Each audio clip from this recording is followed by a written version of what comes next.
There you go. It's 7 o'clock already. You believe that? I can't believe that. I feel like I just got in here and started reading things. You think so? I did. I actually got in here at 6:58. Just Ooh, 2 minutes. No, I know that's true because I got here at 6:56 and you were already here. Yeah, no, this morning's already flown by. Holy buckets. Why, what's going on? I don't know. All of a sudden I go, oh my God, it's 7. I feel like I could read all morning. Read what? Just reading articles. What do you read?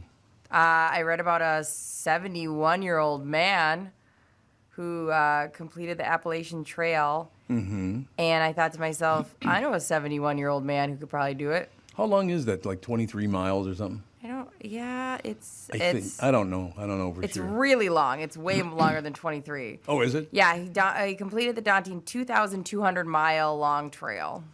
2,200 miles? Yeah. Where's it? It goes from where? Yeah, it starts in, like, I believe, northern part of West Virginia. Georgia, and wraps up in Maine. Yeah, I'm sorry. I was going north to south. Yeah, so it starts from, you're right. But it goes from that, that is a hell of a trail. A friend of mine actually walked that 2 years after she did the Pacific Northwest Trail. I guess, I don't know what you want to call it. So it goes from San Diego to Seattle. And one day she came home and her boyfriend, unbeknownst to her, just packed up all of his stuff and moved out. Yeah. And she was at home by herself in Seattle, miserable, just, going to work every day. I think she was like a operating room technician, and just like told work, I need a leave of absence. I have to leave the city. And she just flew down to San Diego, one-way ticket, grabbed a backpack, hit the trail, and walked that entire thing. Had never hiked before. Didn't know anything about it, just did it. Took her like 2.5 months. Holy buckets. Yeah. Was she on welfare? I mean, where'd she get the dough? Well, I imagine, she's got, they operating room technicians in a big city like that probably do pretty well. Yeah. So she probably had some dough saved up for taking a 2-month sabbatical. But, sometimes money doesn't matter when you have mental health issues. Yeah, you just have to go do And you just have to go thing. do. She said it changed her life. Absolutely. That's awesome. Mm-hmm. So the mental health issue, she got together with the guy in the first place? More than likely the guy caused it. I mean, let's be honest. And then I guarantee he was white, because that is the problem. Right? For sure. Right, Brittany? Right? Yeah, simpatico on that one. All right. Am I right? What are we talking about? Just joking that White guys are the problem. What? You know what I like about your generation? You can piss all over one group, but boy, don't go after the others. That one was like Jesus Christ. You both pills. That's all I have to say. facetious, like Facetious man. yes. No, I got some relatives that are white men, so blow it out your ass. That's all I'm saying. And I Fair, isn't it? I never get along with any of those. Well, the people in my family, no, you don't. No. They hate you. It's unbelievable. How's your morning going, Tom? Pretty well so far. Good. You get in, and there's a lot of that goes on here. I'm told one thing, and then it's the other thing, and then it's like I got to talk to too many people during the day, so I get all these different ideas and opinions, and this is going to happen. So I come in and I go, I have no idea what the hell we're going to do, so that's why I'm not the producer. Yeah. You know what I mean? Yeah. Yeah, I do hear a lot. Well, I was just telling Brittany that tomorrow I'm going to do the morning show, then I'm going to do the family podcast. Then I'm going to go have lunch with a client. Then I'm going to play golf with a client. Then I'm going to go have dinner with a client. Nice. It's going to be about a 20-hour day. It'll be good. So while you guys are sitting around on your ass doing nothing, I'll be working like a dog. Yes. I would love to be able to give you the video and audio component of this show, and I go golfing with clients. How about I'd love to switch anytime you want. Okay, you can go tomorrow then. You're up. I would love to. We might lose the business if you go, but other than that. It's fine. I would love to go. I'm actually going to be hanging out with your friend Karen over at Audio Ruckus today. Oh, you are? Yeah, I will. She's a big fan. She loves you so much. Well, I get along with most people, just not you two. You're two the only people I don't get along with. It's just magnificent other than that, though. No, the Audio Ruckus, all the way back when it was Cookhouse, all the rest of it, what a great place to work. Where is it? It's, what is that building? It's 303... It's a 303 building, isn't it, I think? Yeah, they moved. I can't remember the name. I'm at the point now, I've been downtown so many times, I don't need, my Garmin or Google Maps. I know where I'm going, so I just park and walk into the building. But yeah, back in the day, I would always need I need where's it from the fauché? I know how to get to the fauché. Yeah, And then yeah, from yeah. there, but now I'm an old hat at it. Was that Lumber Exchange, you mean? It used to be in the Lumber Exchange building Right. for a while, yeah. Yeah. Well, many years it was there. Yeah. As a matter of fact, that was a good old time. Boy, I tell you what, I had some great times there. Some of the great voiceover people from this market. These are the men and women who built Minneapolis-St. Paul up as a voiceover market. They did a hell of a job. But I will tell you this, the advertising agencies in this town were highly responsible for that because they believed in local talent and they used it nationally. There you go. It's very smart of them, I think. Yeah. But, so that's the ticket there. So we'll just, I don't know, we'll just slog through life. And so good, I get to take the 4 hours off it's going to be with Bilski, by the way, so good luck. Tomorrow. Playing golf with him tomorrow. Oh my God. Bilski. You're playing lunch. That's your client that you're gonna go take. I don't want to hang out with Bilski. Yeah, right. He's your BFF. That's got nothing to do with him being a client. You guys are gonna have so much fun. You think so? Yes. I hope so. I hope you're right. We'll just keep slogging through. It'll be magnificent. You'll have a blast with your friend. I'm hoping. Yes. What else? Anything new happened yesterday? It's funny. You guys keep asking me about yesterday, and I feel like I should have had a more eventful day. I didn't. Well, we're not talking about you here. No, I know, We're but talking it's about just funny because I know it's all about you. it was but, just you like know. a very much so. Rudy's like, "What'd you guys do last night?" I was like, "Nothing." And then you were like, "What's going on with you?" When you came in with yesterday. Not with you. No, I meant In the earlier. You world. asked. No, I would never ask what's on with you. You ask me every day. You're a disaster. Every day. Disaster, but she's got a little blankie with her today, covering her legs. It's actually Alex's sweatshirt. Oh, is it? It's always Alex's Oh, stuff. she'll be happy to know that. My daughter's sweatshirt. I always are borrow her stuff. Your extra pants. Let's see. You know how we were talking about the other day that 10,000 or that people could change their name to Subway and get free Subway? Yep, I remember that. 10,000 people ended up doing it. Bill Subway. So their last name would be Subway? Oh Or my their God, I first don't name? even know. I thought it was their first name. Well, it might be their first name. I don't know. Subway Timmy. Fast food restaurant Subway announced the staggering 10,000 superfans signed up to legally change their first names to Subway. Oh, it is first name. To receive free sandwiches for life. The overwhelming response to the name change challenge on Tuesday and revealed that just in 96 hours, thousands of Subway superfans signed up. A lucky winner will be named later this month. What? Okay, so they sign up and then they don't change their name until they get picked, I guess. Right. Dang. So it'd be know. like Subway Barnard. That's a bad name. It's a bad name. Subway Barnard. That sounds like I'm going to kill someone, which I might. Which you might. I've said this once and I'll say it again. They need to screen these people that they want to be their representing their company, because they had the problem with Jared. And Yes, they did. it feels like then offering up free Subway to people that are desperate enough to change their names will not lead to something delightful. Did that destroy their business pretty much? No, because I think people that were going to go to Subway already were going to go no matter what. Yeah, maybe. But that was terrible. I would have to agree. Pretty terrible. No question. Yeah, I don't do it by choice. I just haven't been to a Subway in a long time. It's not. I'm not avoiding them. Yeah. I just don't eat a lot of sub sandwiches. That might be what it is. Yeah. I'm not big on those. I think we've talked about this before, is that if I'm going to do, Rudy was saying this, if I'm going to do a sub, I'm going to go elsewhere. I just am. And, I like the Cup of Java at Bryn Mawr, that little coffee shop. Yep. They make great sandwiches. That's Yeah, one of my sandwich is good. favorite. And, a Cuban. Ooh. Love Cuban sandwich. It's the big thick bread that I don't like. I'm not a big fan of Subway. It's too much bread. Too much. The only time it's nice is back at Erbert's and Gerb's when they take Yeah. the middle out Yep. and then Yes, they put it the on top. guts. Yeah, Gerber's that's and how it Gerber's. is. I like that. And then you Yeah. get a soup on the side and you dip the guts in. Yeah. You do what? Oh, yeah. So it's called the guts when they take the middle The out. guts? Mhm. Ish. That's what they call them. You can Let's even ask for gut a extra sandwich. guts. And then you order a soup, so you can just dip your bread in Oh, there. that's good. Yeah. No, see, now that sounds good. Yeah. I just don't like that thing when it's like that big and you got to go, Yeah. like, Jesus. And then it's got the little seeds, the little Yes. yellow seeds all over the Yep. side of it, and it gets all over the place. Too much Too bread. That's much. the same with thick style pizza. Give me thin. Too much. I don't like thick pizza Yeah, either. thick. It's too gooey. It's like too much. it's taffy. Yeah. Be honest with you, it's the only thing I don't like about Chicago. It's Chicago style. Chicago pizza. style pizza Yeah. sucks. What exactly is, I know we've hit this before, what exactly is Chicago style pizza? Well, it's what Rudy was describing. like, Very thick crust. Deep dish then? Is that what Yeah, it is? pretty much. A lot of deep dish, but the other thing that they do that drives me bananas, they do cheese and then sauce goes on top. That's what I was No. thinking. No. It's lasagna. Gross. Don't like it. Yeah, You're I eating agree. like a weird lasagna at Yeah. this point. Not a fan. I love lasagna. Now I have to go home. You love lasagna. Who makes lasagna in your house? Stofers. No, that's a little too sweet for me. Is it? Yeah. Oh God, I remember when I was.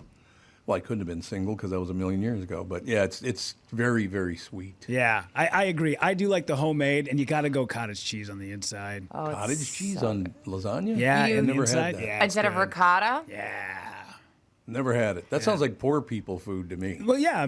Look who you're asking. Absolutely. Yeah, there you The go. poorest of the poor. Because we used to do stuff like that. I'm trying to remember. I know you have to mix like 3 different things, including an egg in the ricotta, but maybe you do put cottage cheese in it. Yeah. No, we never have. No. I don't know. I look. There are so many great Italian restaurants in town. I guess we do make it at home once. No, we really don't make it at home very much at all. It's a lot of work to make lasagna. Mm-hmm. Indeed, I love Italian food though. I really, really do. You ever been to Northern Italy? No. What are you gonna take that attitude? I for? just mean like I wish I could. I'm Look, saying look it in like a your way. husband Yeah, right? Like sniping at your husband. What's his name? Bill. his name is Bill. Bill Arneson. Bill BA. Bill We're both Arneson. BAs or Yes. WAs. No, I would love to go to North Ireland. I just mean like, should. of course I haven't. I haven't gone anywhere. You were in the service. You might have gone to Italy on the way back home or No, something. I did not go to Italy. Where did you fly into when you came back? Germany, home? Oh, Germany. Okay, but that we makes only sense. stayed like a couple hours while it Right, refilled, and right. then just to Kuwait and Iraq. Did you just for the hell of it get off the plane and go 9? Yep. And then get back on? One time I was on so many, I was on a sleep med, and I barely remember being in Germany at all. I have no recollection. One of my army friends was like, "Here, take one of these," and I did, and I guess they kept like, so they serve you meals, and you're on the plane so long, it just feels like Right, meal right. after meal. They just said they kept piling mine up and then taking them, and I was just out the whole time. So did you go? You fly from Kuwait to Germany? Yep. Oh, okay, that makes sense. Because you were in Kuwait most of the time, weren't you? Yep, we did. We were stationed in Kuwait and convoys in Iraq. Now, how come you don't do what a lot of guys that I went to high school with came back from Vietnam? Why don't you have a necklace with like human teeth hanging from it? Yeah, that goes with a different outfit. That's a different Yeah. outfit. Yeah. Totally different outfit. They did. I'm not making that up, by the way. Oh God! I mean, the things that the guys brought back and Oh, yeah. wear in general are, it's a lot. They are Would a you lot. wake up, for Christ's sake? No, I was like remembering. Look at the look on her face. I'm like remembering how they are. The guys there are so insane. I gotta go to work, Ma. Did you ever see the movie Three Kings with George Clooney? No. Yeah. Yeah. I've seen the scene. We've used the scene a lot in training when he has a lung collapse. Yeah. Mark Wahlberg. But no, I don't watch a lot of army movies. No? I could see that. Yeah, No. I get it. Yeah. No, thank That's why I you. don't watch a lot of morning show radio movies, because my years from back in the day were they're too traumatic. Yeah. I get it. Are there a lot of movies about morning radio shows? There's a few out there. Really? There was actually a decent show that had Kathy Najimy on it. That was like I don't know. It was for one season. It was called Chicago Radio, I think it was called, and it was about a morning show from Chicago. It only lasted one season. I think it was on Netflix, but a morning show from Chicago put it out, and it was like a heightened version of basically what we someone's do every here. day. Robert Baril is here. Oh, Robert's here. We got to sneak Tim back in now again. What's happening, Pally? Hey. Where do you want him to sit? You're Right here, You I've can got it all take- set yeah, you up. can take that You're one all right set. there, Robert. You're Yeah, good to go? yeah, we can pop on. Yeah, absolutely. I'll let him get set up, and then I'll turn his. Yeah, mic well, you on. know what? Why don't we do this? Why don't we go to break? Because Sure. it's time to go to break anyway. So we'll go to break. We'll be right back. The lovely and talented. Can I call you that? Absolutely. Especially the lovely part. Yeah.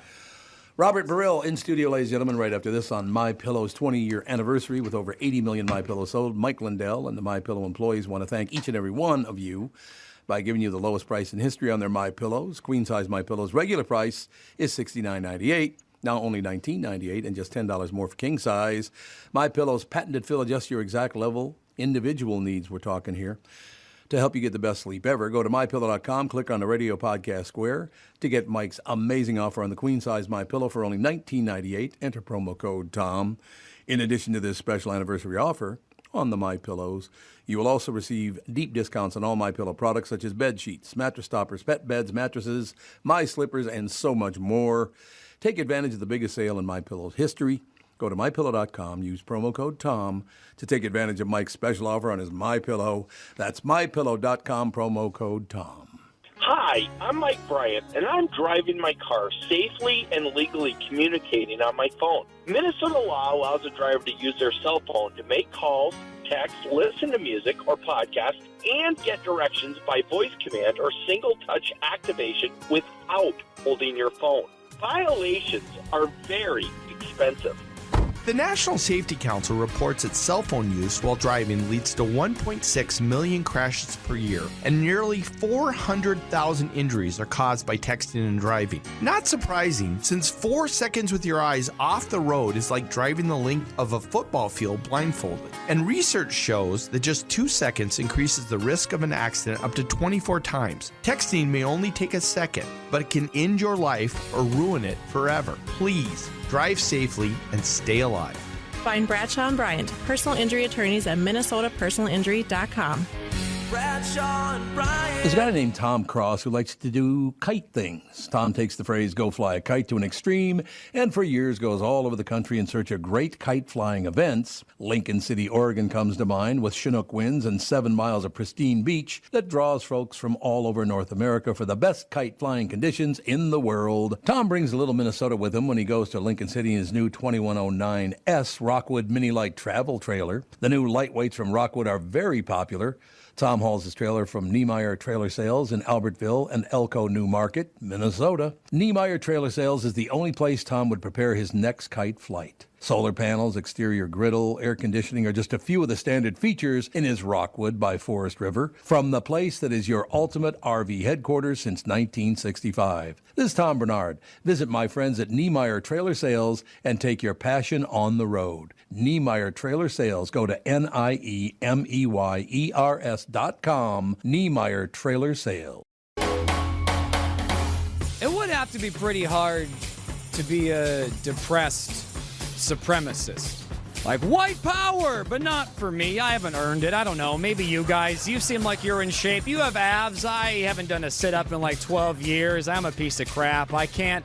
The marches today, I don't want to leave my bed. It's so warm, and I don't know, maybe I could just take like a white power nap for 20 minutes and that could contribute to the hate that nope, all right, it's worth a shot. It's not good. I haven't done laundry in a month. None of these sheets are rally worthy. You got to bring clean sheets to a rally. That's rally 101. These sheets have stains on them. That's a chocolate stain. What kind of message is that going to send? Goes to the rally, got a chocolate stain on them? Like, that's not, I guess I'm just not feeling okay, KK, right now. Boy, aren't you wound up? God damn. So when you go to, like, you play clubs down south, you switch it over to the woke pain in the ass, or what do you do? Oh, yeah. I mean, I talk about, I have a new bit now that I'm doing in the LGBTQAI. The A stands for asexual. So I have a whole rant on, like, well, what are we even doing if that's, this is the sexual identity group. Like, you're just taking off that table.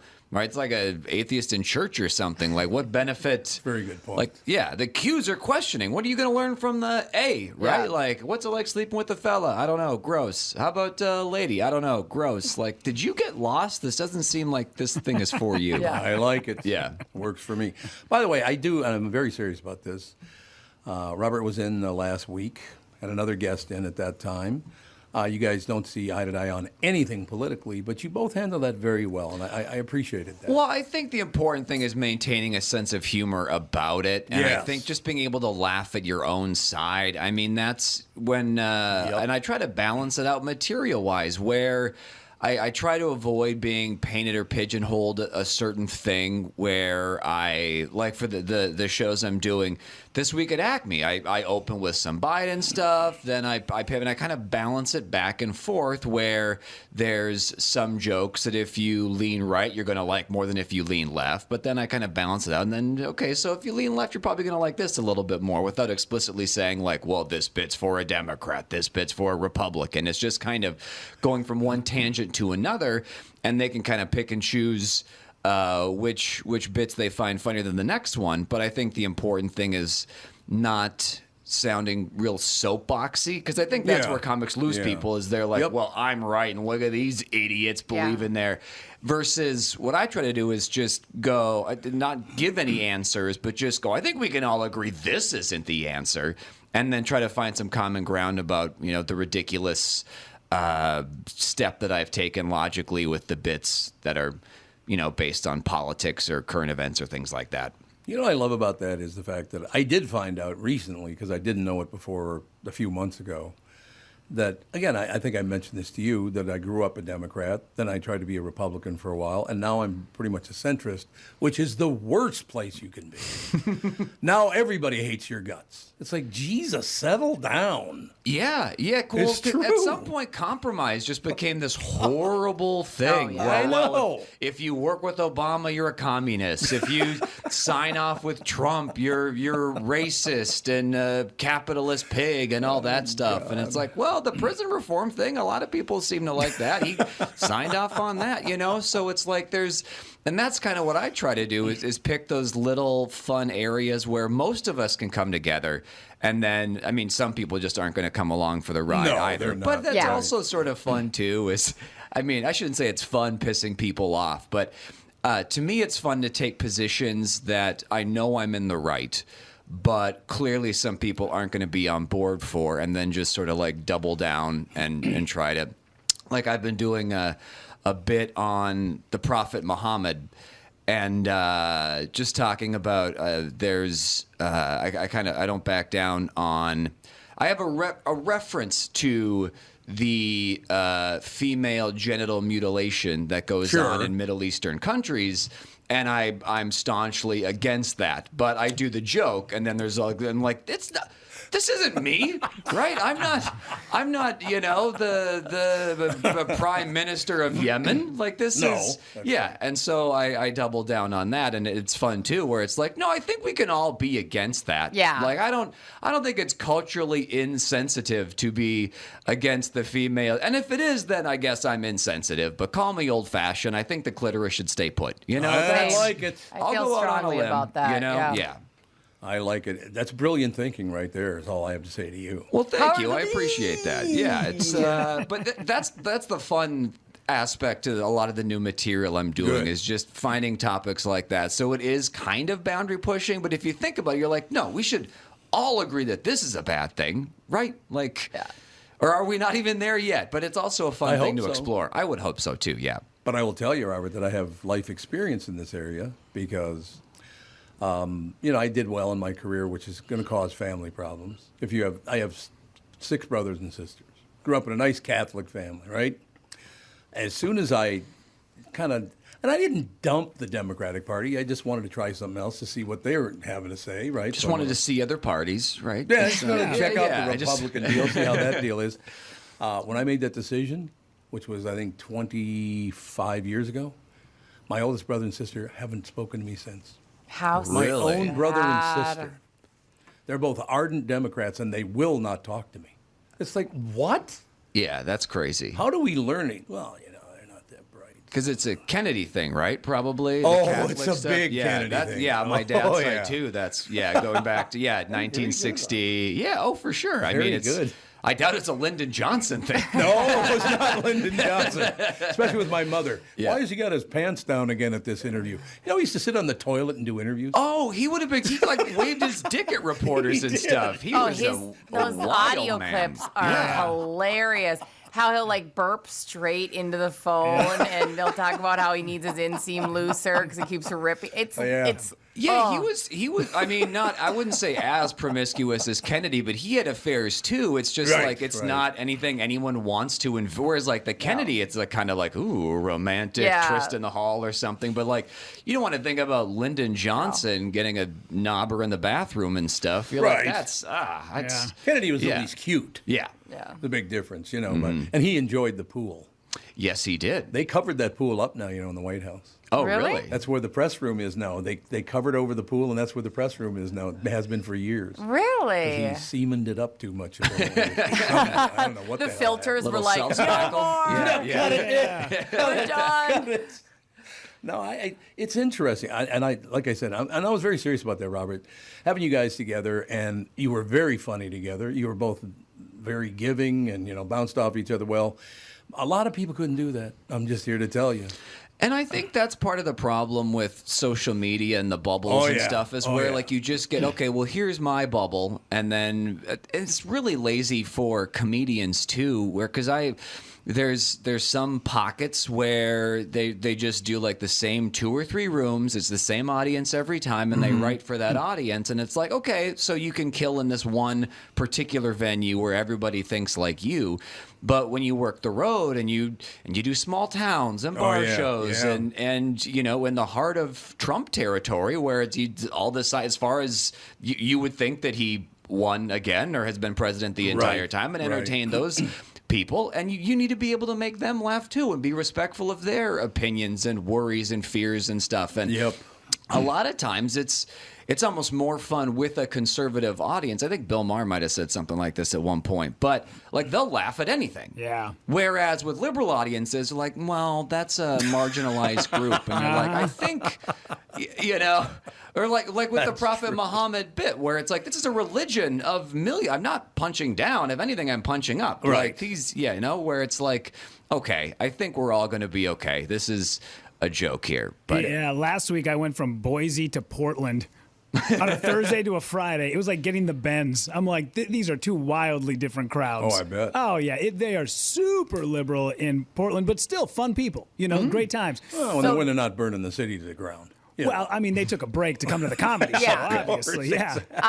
Did you alter your routine then? Kind of tweaked it? Or did you find yourself like at a point where your routine will go either way? No, a little. I mean, just a couple words here and there, just to not. There's a thing where, I don't know, I talk about pronouns. And before I usually launch into it, I'm like, people who still use pronouns, it's like these idiots that are out there still wearing masks. In Boise, huge applause. They were like, yeah, F those guys. Portland, I was like, we're going to leave the mask bit out of this act tonight just because. Yeah. So you tailor it a little bit, but the problem is, and Robert can attest to this, if you go up there and you give a version that is super, inauthentic of yourself, and then you bomb, it's terrible to go back into that dressing room and be like, man, I can't believe, first off, I bombed, and then secondly, I wasn't true to who I am. And that part sucks worse than anything. You should just yell at, you're not even booing at me. This isn't me. It's a different version of myself. I don't know who I am. I'm a poser. Yeah, joke's on you guys. I'm not even being genuine right now. They can tell. They can definitely tell. I think they respect you more for... I guess for being genuine, for a lack of, another way to describe it, because and that's the benefit to poking fun at both sides. So I open with a good chunk of Biden material, and I think that also buys me some leeway when I joke about abortion or something else where the right's probably not going to like it. But I do a clever, silly enough way about it, too, where I'm just not like... hey, everybody, let's get out there and murder a bunch of babies. Like, I'm not phrasing it like that. I'm a bit more nuanced than that. But I think by, tossing out some red meat material-wise for everybody, then I think then at the end of the day, it's like, okay, well, I mean, he joked about Biden, he joked about some other stuff, and then there's a balance to it versus just going up there and being a partisan hack. By the way, do me a favor, because we're friends now. Okay. You have to do... Well, he doesn't say yes. He goes, okay. No, he knows it as fact. Tom, he knows I'm bracing it as myself for the favor. This has nothing to do with the friendship. This is because even my own friends are like, we're friends, right? I'm like, I'm not helping you move. I don't. No, but do yourself a favor. When you're doing your Muhammad bit, Yep. do not ever show a picture of him. Don't ever do that. He's got one in his wallet right now. Hey, look at this. No. You don't want to do that. Robert Baril, ladies and gentlemen, at ACME, tonight through Saturday, as a matter of fact. Listen to this. Hailed by the Minneapolis Star-Tribune as the sharpest political commentator on the Twin Cities comedy scene. What do you mean, Twin Cities? Let's say in America. Well, I would agree. Neil Justin's the one that wrote Way to go, Neil. the quote. But I've had people tell me that there's been small town people who go like, oh, the Star Sickle and Tribune likes him. I'm not going to go. Like, come to the show. They just assume. But I also blame lefty comics for that, too, because when Trump was president, they'd be like, well, I do political comedy. And then they just go on stage and say Trump's a moron or whatever. Right. And you're like, well, that's not even, Yeah. you know, Right. like at least do a clever, funny joke and maybe they'll laugh at it and then move on. Don't dwell on it. But I think they're just used to lazy, uncreative writing about that kind of stuff. And unfortunately, it rubs off on me. But So I got to ask all three of you a question, because here's what I don't understand. And again, you like these people, I got no problem with that. I just have a really hard time ethically telling between Trump and Biden. They're the same person. They're in it for the money. Mm-hmm. I mean, they are. They're both in it for the money, and that's all that matters. yeah, I mean, I definitely think. Well, Trump's definitely in the money for it now because he's got like 1,000 lawyers to pay and He's got a 4 lot of different bills to pay. Yeah. It's almost funny now though, where like he's just so old that I don't know. You don't see the same. Like if it was Hillary, you'd be like, oh, Craven. Whereas Biden is just so out of touch, and the stuff that I see is like a fake text exchange between him and Obama about donating, and it's almost like, oh, this is just cute. Like, You know that both their grandkids are doing it, or at least Biden's grandkid is doing it. I will tell you, though, I know some people from Delaware. Mm-hmm. That guy's been a scumbag his whole life. They hate him. well, yeah, he was elected at 35 or he something, was. right? Very Too young. super young, yeah. Yeah, that's the biggest problem I have. I don't know who the hell I'm going to vote for president. I have no idea who I'm going to vote for because I'm not wild about either guy. Now, I've met Trump. I had lunch with Trump once. I've never met Biden. You know, if he called me and wanted to come to the White House, I'd go. Why wouldn't I? But they're the exact same person to me. Same pile of bullshit to make money. I do feel like Biden would have a harder time grabbing my pussy. Like, there's that. Yeah. Well, it could be because he's so old, you mean? Yeah, just in general. Yeah. Oh, I think that family's pretty good at that. Well, listen, he was gonna I mean, like, he was gonna fall off that bike if he didn't grab it. Okay, he had to sturdy exactly He was right. just stopping his Exactly fall. He was just right. trying to stop his fall. only because, He was like, definitely- I've been I'm there, telling done that. I've got my foot stuck in that. You got never grabbed. I thought you were talking about getting grabbed. Oh, I've Like, been I've been in the military, of course. Well, I've had my that's true. I crotch forgot grabbed. about that part. Yes, Jesus. It was eventually consensual. Just kidding. You don't have a brother, do you? I have a brother, yeah. Do you? Yes, Okay. Jordan. That's why the slogan is a few good men. Like, Yeah. can we get a few Yeah. guys in Just a here? few. Can we just try a few? Exactly. Good, yeah. Not the majority, but Just yeah. a few. No, honestly, God, but I've never liked politicians. I got to be honest. My mother adored JFK because he was Catholic. Yeah. I mean, she was a big Democrat anyway. And that was a thing too. It was like, oh, he's taking orders from the Pope. Oh, like yeah. now in Oh, that was hindsight, we're big. like, what a ridiculous. I know. But at the time, he would have to give speeches and like that he's not going to take orders from the Pope. I mean, it's bizarre. yeah. Really funny to love think that. about. Yeah. Well, they really did believe that, by the way. I bet. I remember. Yeah. No question. My mother got so pissed off. First time she's ever been that angry with me. So that was 1960. So I was 8 years old. Mm-hmm. And I read a lot when I was a kid. You know, I just like to read a lot of different things. And after he was in office about a year, I said, Mom, why do you like John F. Kennedy so much? He said, well, he's an ethical, he takes care of the little guy. And I just really liked that. I said, Mom, his father was in the mafia. God, did she get pissed off. Oh, she didn't like me bringing that up at all, I'll tell you. But, you know, we're Catholics, so we're used to the mafia. Hey, you know what? As long as you get one of yours in there, that's exactly. you know, it's that's what counts. Organized crime, baby. No, it was Chicago, right? Cook County or something. That was the whole thing with the arrangement with Sam Giancana and West Virginia. Yeah. Yeah, you're absolutely right. Very good. But wasn't West Virginia the primaries though? I didn't think the general was. I mean, I think they pulled some shenanigans to get it from Humphrey, but I don't know. Like I said, the president's got nothing to do with me.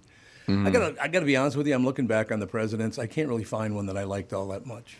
I mean, for the sake of comedy, it's a fun touchstone. And that's one thing that I do, and I talk about this in the set too. Like I really appreciate about Biden is it's almost like George W. Bush is back in there, where when you make fun of him, it's like no matter what your political stripes are, you can laugh at it. Whereas Trump, people would get very defensive about Trump in some places. Obama, you don't want to seem racist or anything. And so with Biden, I can just have at him, and then everybody laughs. And I have an argument to make here. Okay. The fact that you won't make fun of a black person is racist. Oh, well, I still did make fun of Obama. No, I know you did. I'm just talking about the average person that goes, I can't make fun of black people. Why? They're humans. Well, I think it depends on how you do it. Well, of course, yes. I mean, let's not say that it isn't at all. I'm going to use the big N here, ladies and gentlemen. No, I understand exactly. But there are all these people, you can't do that to black people. They're big, strong people. They can handle it. Yeah, I find that very racist, actually. Not joking about them. Yeah, just protecting the black people. Oh, sure. Yeah. Settle down. Yeah, I agree. They are big, strong people who average 2.8 rushing yards every season. Yeah, damn right. Hey? No, they're carrying our ass. That's all I know. I've heard that before, by the way. Sure. I would go through the neighborhood with some friends. You know, I grew up in a lot of different races in my neighborhood, and they, honest to God, one of the first things if I would bring my friend Benny home with me, Benny Krishon, very handsome young black man. I would bring him to different houses, whatever. When he was at my house, he was fine. Other houses, they go, well, you must be good at sports. Yeah. There was a newscaster at Channel 5, and he was a large black man, but he was a nerd. And I used to give him so much crap about it because he wore glasses and he was like super into Harry Potter. And I'm like, you do realize that you could just go to any club in downtown Minneapolis tonight and slay. And he's like, I just want to sit at home and play D&D. And I'm like, why? What a waste! What a waste! I would kill to be you. I would kill to be you. I'm short and boring. I would kill to be you. And he's like, yeah, sorry, dude. Who needs P and V if you got D&D? Yes, I've always said that. I've always said that. I remember. Yep, that's our clip. Boom, hit it. Yeah. What time do you have to hit the road? Oh, I got time. Because I think you should be on with Kristyn Burtt, don't you think? I'd love that. I hear the two of you talking the issues of the day. Oh, yeah, count me in. And she's another one of you, too. Yeah, then it'll be 4 against 1. I'm just here Although I'm not conservative, so it's not really against me. It's kind of only half against me. Halfway against. Is that good? Yeah, it's fine with me. It's a good position. Yeah. So it'll be us and part of you versus the other part of you. Yeah. Okay. Yeah, I have to fight with myself. There you go. See, I got the left, I got the right, and I got to... I don't know how the couples do it. Because every election they do some human interest story on couples where one's one and one's the other. I don't know how you do that. There's no way you can pull off unless one of you's in the bottom of the house, one of you's in the top of the house, or... I don't know. I mean, if it's local stuff, then okay, sure. Like Minnesota, I feel like it's been Democrats for statewide offices for a while. But when it was Republicans, Arnie Carlson, Tim Pawlenty, it wasn't anything like at the national level, I feel like. No. I mean, there was a bit of that and all the rest. It just... I mean, with walls and the vaccine mandate, stuff like that, maybe it was more contentious. But for a long time, I don't think that it was... anywhere near with the vitriol and just the can't compromise, Although I do remember when the 35W bridge went down. I will never forget that. That's Pawlenty's fault. What? Yeah. How would... I don't think he designed the bridge 20 years ago, first of all. And I know he didn't build... Why do they jump right? You know what? This whole thing went to hell. It's got to be the Democrats' fault. I think it's got to be like a control thing, right? Like men and women... have that like Nice try, inability yeah. to feel like they're out of control when those big things happen. Oh, and sure, there's yeah. a sense of, well, let's quickly blame somebody so we can feel. That's childish. Absolutely. Or it is. conspiracy theories. A lot of that too, yeah. with like 9/11 and it, like I forget who the comic was, but there was some comic that had a really funny bit about 9/11. He's a Middle Eastern comic. He's like, can we just get credit for something? Like, just typical white guy. Like, nah, Bush was probably behind. Like, come on, give us some credit. So funny. Yeah. Yeah, that is the truth, by the way. That's absolutely true. By the way, before we move on, you know Alex's story, the bridge story, right? No. She left work at North American Banking Company, went on her way home and didn't go south. She went across 694. She could have been on that bridge. Oh my God. I mean, that's Uncle Tommy. Well, I'm not Uncle Tommy there. I'm Daddy Tommy. Yeah. I don't know what the hell I would do. What's that like when a bridge collapses because of poor construction, which is what caused the bridge to collapse? I mean, in a sense, it might have saved us from ever being the victims of a terrorist attack. Because Al Qaeda could have been having to, and it's like, hey, did we do that bridge thing? Like, no, that just fell down on its own. Like, these people are Minnesota's hardcore. good. Yeah, Let's just leave we're them fine. alone. We're fine. Hey, what happened to the Metrodome? Did we do that? No, that went on its own. Like, just a sad terrorist at a coffee shop in Northeast with a bomb vest on, just sitting there with a tear coming down his face. Like, that could have been me. That could have been me. Very sad. There's no doubt about it. No, that's a hell of a story. But see, this is what I like to.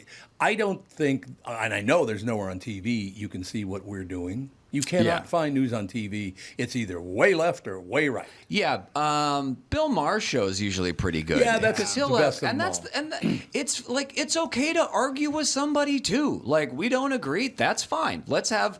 And I think part of the problem is just that Midwestern sensibility of like, oh, I don't want to ruffle any feathers. Like, I married, my wife is Italian, and her father is a pretty big lefty, and he rants about Trump so much every day that like, I eventually just become a Trumper by the end of the conversation just for the sake of like, well, now I have to argue with you because otherwise you're just loudly agreeing with me. And so we go back and forth, but it's also, there's no hard feelings. And it's like and the genuine disagreements we do have, it's like, okay, we'll have our argument. We realize we're not going to change it. It's like, all right, well, let's, watch something else or let's have lunch or something. And I think part of the, and I get where some issues, if it's like abortion, if it's, whatever, people do take it very personally and stuff. But a lot of the other issues you don't need to take personally, and it's okay to agree to disagree. And the fact that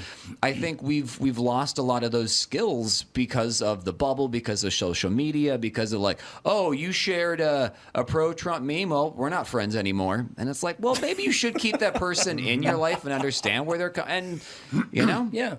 I have a question for you. Yeah. I'm going to do a little math and see if I'm right. Okay. Okay, Italian guy. That's what you were saying. Yep. Big time Democrat. My father-in-law, yes. Yeah. Union guy. Yeah. There you go. Yeah. It's the Boy, that Kennedy was hard thing. to get to. It's the Kennedy thing. Yeah. Oh, it's the union thing more than anything. With Oh, Italians, sure. Yeah. the only Italians I know that are liberal are all really hardline union guys.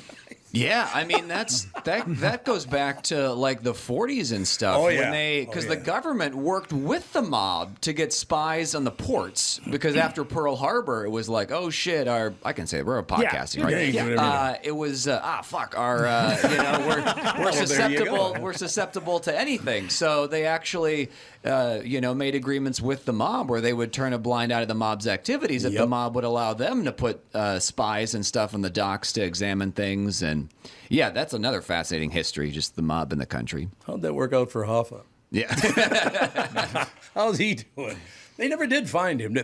I know last year they thought they found him, but they didn't. Yeah. There was I read some book about him. There was a whole chapter about Bobby Kennedy versus Jimmy Hoffa. I'm like, I don't know if you could say either one of them won. I think they both ultimately lost in the long run in that face-off. Boy, that was tough being a teenager, man. When all that stuff was going on, I was a teenage boy. And that's the thing. And there's so like recency bias. I get it too. But when everybody's like, "Oh, the world's ending," it's like, go see Oppenheimer, or like go read a little bit of history. Like like being a kid when all your political leaders are getting popped off or your civil rights leaders are getting popped off every other year, and I mean, 63 to 70 was a bitch. Everybody got killed. Yeah. It's like, are you terrifying? kidding? It was horrible. They talk about this being like such a violent time, and I'm like, back in the day, we used to throw gladiators into a ring with lions, and for our entertainment. Yeah, at least they didn't steal your car, though. Yeah, just to watch it happen. And people would go, well, what about MMA? And I'm like, yeah, but those guys are voluntarily in the ring. Yes, it's a huge difference. But yeah, I totally agree. Yeah. No doubt. Robert, you can stay with us for a while? Absolutely. I do have to ask you one question. I'm here to hang up.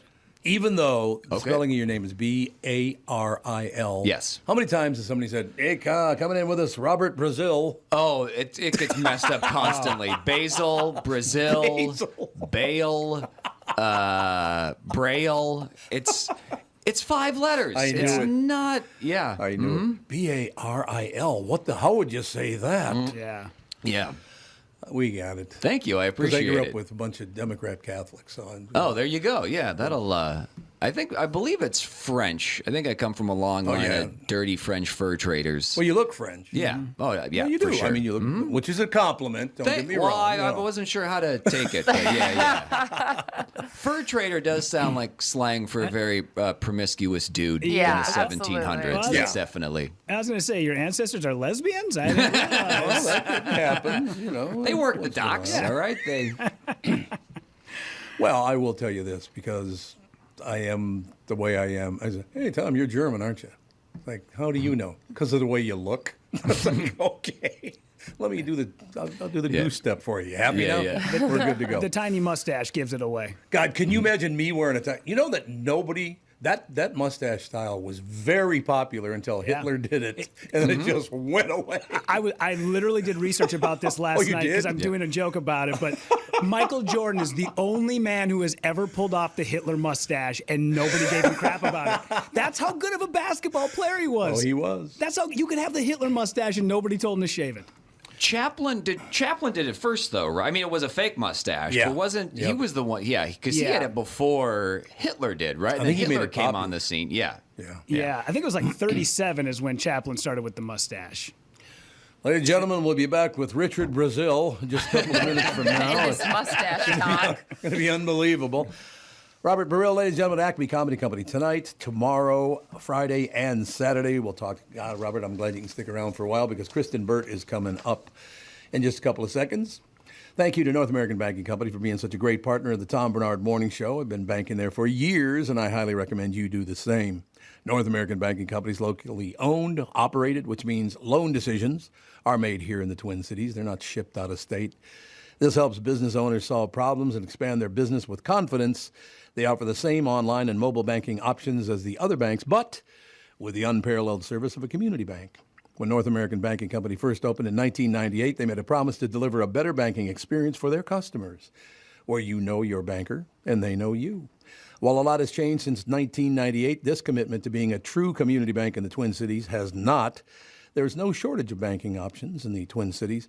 If you're tired of being just a number to your big national bank, be sure to check out North American Banking Company. Find them online at nabankco.com. That's nabankco.com, member FDIC, and equal housing lender. Tom Barnard here for Power Lodge and Miller Marine. Attention all power sports enthusiasts.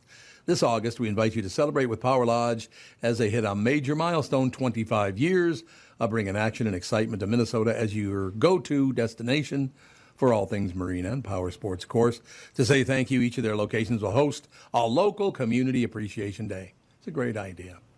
Join Power Lodge in Brainerd, Ramsey, Onamia, or St. Cloud as they roll out the red carpet with delicious food, amazing prizes, fantastic giveaways, and unbeatable special pricing.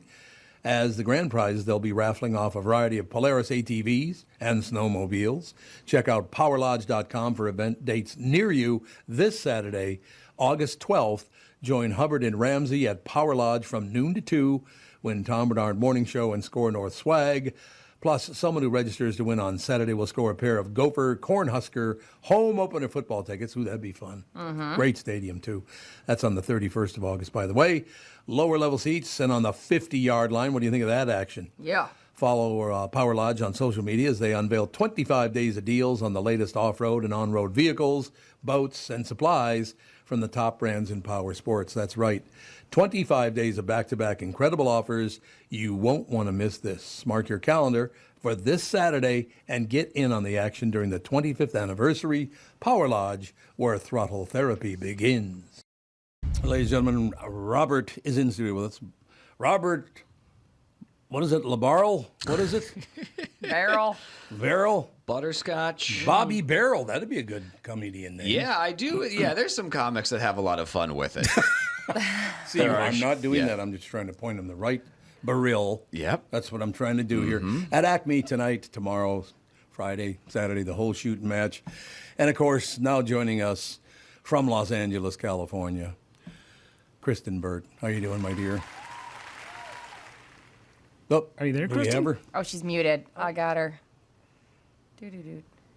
All right. There she is. There she is. The production on this show is just magnificent. What can we say? Really? I'm going good. to blame Kristyn on that one. Sorry. Yeah, way to go, Kristyn, you pill. So, It's like my first day using StreamYard. yes, you've never used it before for 12 Never. years. I didn't use it yesterday twice, not at all. Now, Robert, Kristyn has been I do a family podcast as well after this one. Okay. With my wife, our son, and our daughter. The whole family do a podcast together. Have for 12 years.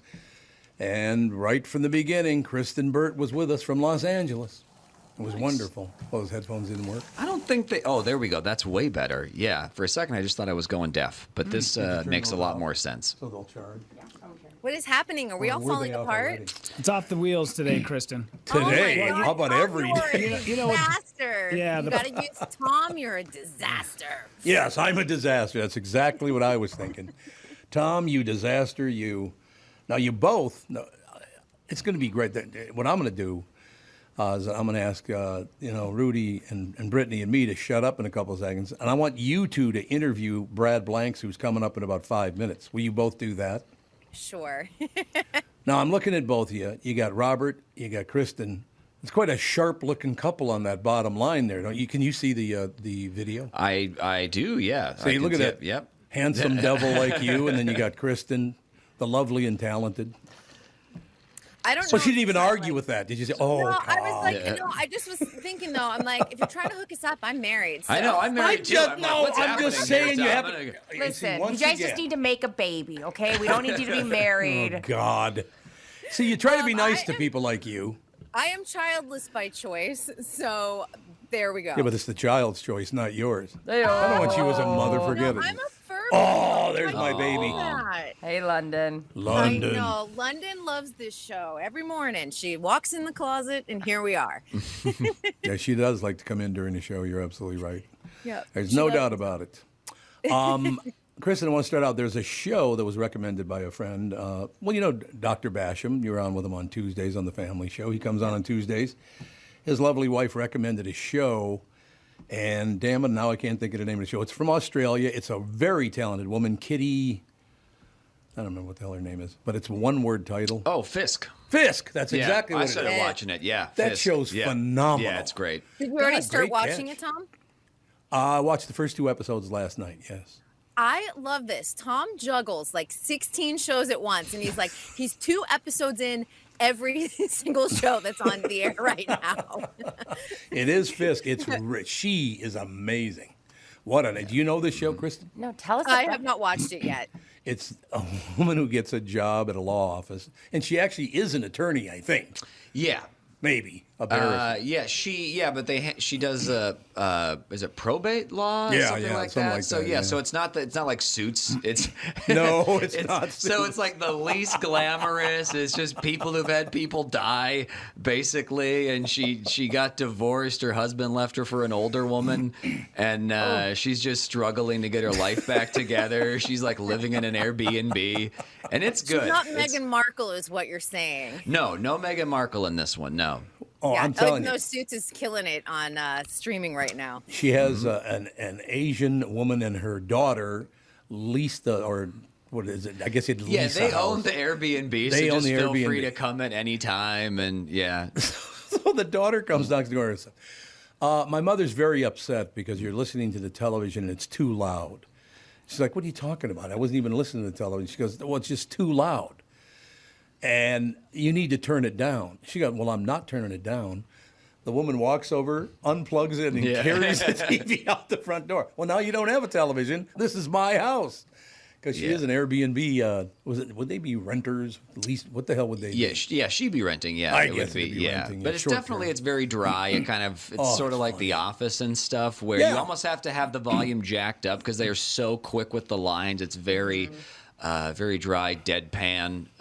It's good stuff, and it's got like the Seinfeldian thing where the ending usually is a callback to a few things, or it kind of arranges itself with a really funny ending based on the stuff that's happened prior in the show. This sounds good. Oh, you'd love it. Particularly wearing that sweatshirt, you'd love it. Yeah, is it a very brown? The only thing she wears is brown and yellow. Depressing. Love that. Love that. But is it a Taylor sweatshirt? This one is not a Taylor Swift sweatshirt. Not a Taylor sweatshirt. No. Oh, Taylor Swift came up yet again. That's been, what, the 800th day in a row? Is it an Earth, Wind, and Fire sweatshirt? Yeah, Is that now right? you're talking. Or a Lionel That would Richie? be actually kind of like my chic, mom and I sister, think. Earth, yeah. Wind, and Fire. Yeah, my mom. They were just love here, that. Kristyn, last weekend. My mom and sister went to it. Everybody I know went to that show. I feel like they would have like a really cool logo on the back of their hoodie. Yeah.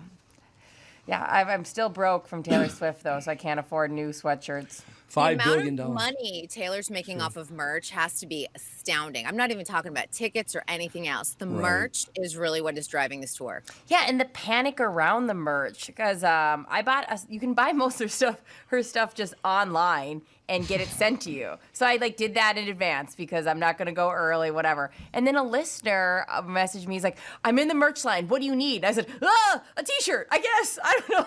So Not even but the Blue Crew sweatshirt, the one that everyone wants in like the quarter zip, that's exclusive to the tour, right? Yes, that one you can only get on tour. And it's not my jam. It's too low-key. Well, it's so funny because if you watch on social media, people are giving tips for SoFi Stadium, obviously here in Los Angeles, because I think she has one more show. And people are like, you need to go in gate 4, get there at 4:30. You run up the stairs and within 8 minutes, you'll be in line, but double check that they have the Blue Crew in stock. Otherwise you have to run to gate 7. And I mean, it is unbelievable, like how supportive the Swiftie fans are so that everyone can get their exclusive merch. Isn't that funny? And most likely they'll sell that one too, just eventually online. So I don't know. But it's a very this sweatshirt that everybody wants, Tom, is funny because it's a quarter zip and then it just has her little logo right there and it's like this dusty blue. You would not have, it's just because they only have it not online, people have been obsessed with it. So it's like the idea that not everyone can get it. And by the way, folks, don't get confused here. Taylor Swift is not on Fisk. Okay, I just thought I'd point that out. Not yet, anyway. Yeah, not yet. She will be soon. Exactly. Everyone wants her now. I do want to go on the record as I did not bring up Taylor Swift this time. I know. I It just wasn't wanna you go. this time. It was me, but you know, it was really interesting. I was listening to a radio report yesterday while I was driving around radio? Los Angeles, and they were saying that, you know, we're getting really hit economically because of the ongoing writer and actor strike. And the best thing to happen to Los Angeles over these 6 concert dates has been Taylor Swift, because she's infused so much money into the economy, not just with hotels and tickets, but, you know, things like Uber and restaurants, people flying into the airports. It's been really incredible. And it's just the jolt that Los Angeles has needed right now. Because if you're listening to what's going on, like Billy Porter even came out last night and was like, I have to sell my house because of this strike. Dang. He's like, I'm at the point. And, you know, there's someone that's probably a little bit of poor money management, because we all saw this strike coming. But, and honestly, because we knew the strike was coming, my husband and I actually picked up extra work at the beginning of the year in case this would affect us, because we're both SAG members in our household. And we knew we saved extra for 6 months just to prepare for this. So Billy Porter, I'm a little bit like, well, you might not have, or you might be overspending on your mortgage there. But I think people are starting to realize, like, not all celebrities are uber wealthy. I imagine that's true. Now, ladies and gentlemen, for the first time ever, we have Kristyn Burtt And we were just talking about Fisk, so this is going to go really well. We have Kristyn Burtt, we have Robert Baril, and we have, from Australia, Brad Blanks. Oh, what a crew. Hey, Kristyn, how you doing? Hi, Brad, hey, how Robert. are you? Hi. Yeah, very good. Tom, great to see you, mate. Brittany, beautiful. I love that you're a Swiftie, Brittany. Oh, through and through. Well, just keeps Brad, just you adding to Another Brittany's half magic. hour of Taylor Brad, Swift. of course I'm a Swiftie. Like anything I know. generic, I am. But I love this. You know, when the Great. Beatles That's broke. fantastic. Who? Yeah, exactly. That's So, right. Yes, Brad, but, we've been talking about Fisk, man. I just started watching last night. You know the show? yeah, well, I've watched one episode too, because when an Australian show turns up in the top 10 of Netflix, you go, what the heck's going on here? That's a good point. Yeah, and I had like friends in Australia, and I got to tell you, quite boring friends, said, you got to watch this show, Fisk. And I went, all right, you're boring people. And then I watched it, and I went, oh my goodness. I'll have to put them in a different list of put them over in the non-boring friends, because this show is fantastic. And it's like a play, isn't it, Tom? It moves so quickly. Oh, and you've it's got to be fast. quick on the lines, on the one-liners, because you think it's quite boring, because the star of the show, this character, is very demure.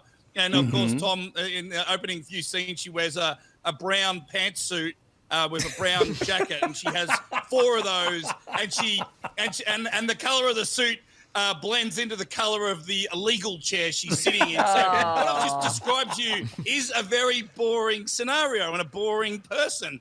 But this character is incredible. It's like a Aussie female version of Larry David in Curb Your Enthusiasm. Yeah, I can see ways, that.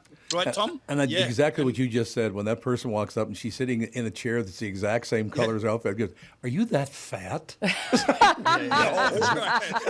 That's right.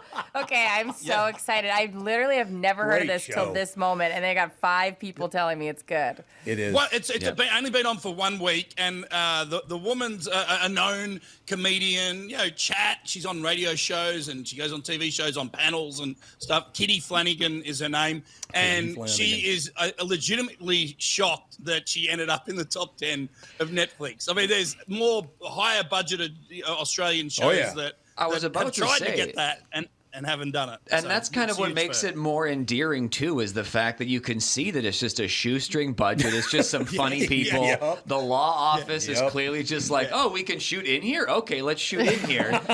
And, it's just the writing and the acting that completely It is. knock it out of the park. Oh, it's yeah. good. Well, here's one for you too, Tom, and you'll love this. The gentleman who runs Gruber and Gruber, Mr. Gruber, the lawyer. Yes. He's he's a huge Australian morning show radio host. Oh, massive. really? I didn't know that. Marty Sheargold, and has been very successful. By the way. for 30 years in Melbourne, Australia. So I'm watching it, and you've got a mix of characters all coming in. The webmaster, the young Asian Australian dude, he's Yes. a stand-up comic in Australia, and he keeps on getting better and better, doesn't he? Every I'm line telling he you. has, he's very funny. You're absolutely right. And by the way, nobody refers them to ever as, because they're attorneys, they don't refer to it as Grubber and Grubber, of course. You grubby son of a...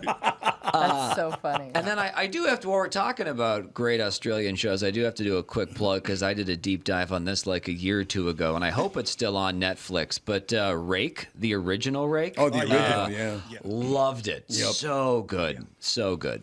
Yep. One other tip? very good. Yeah. Make some good ones. We're a nation of scoundrels and gamblers and con men.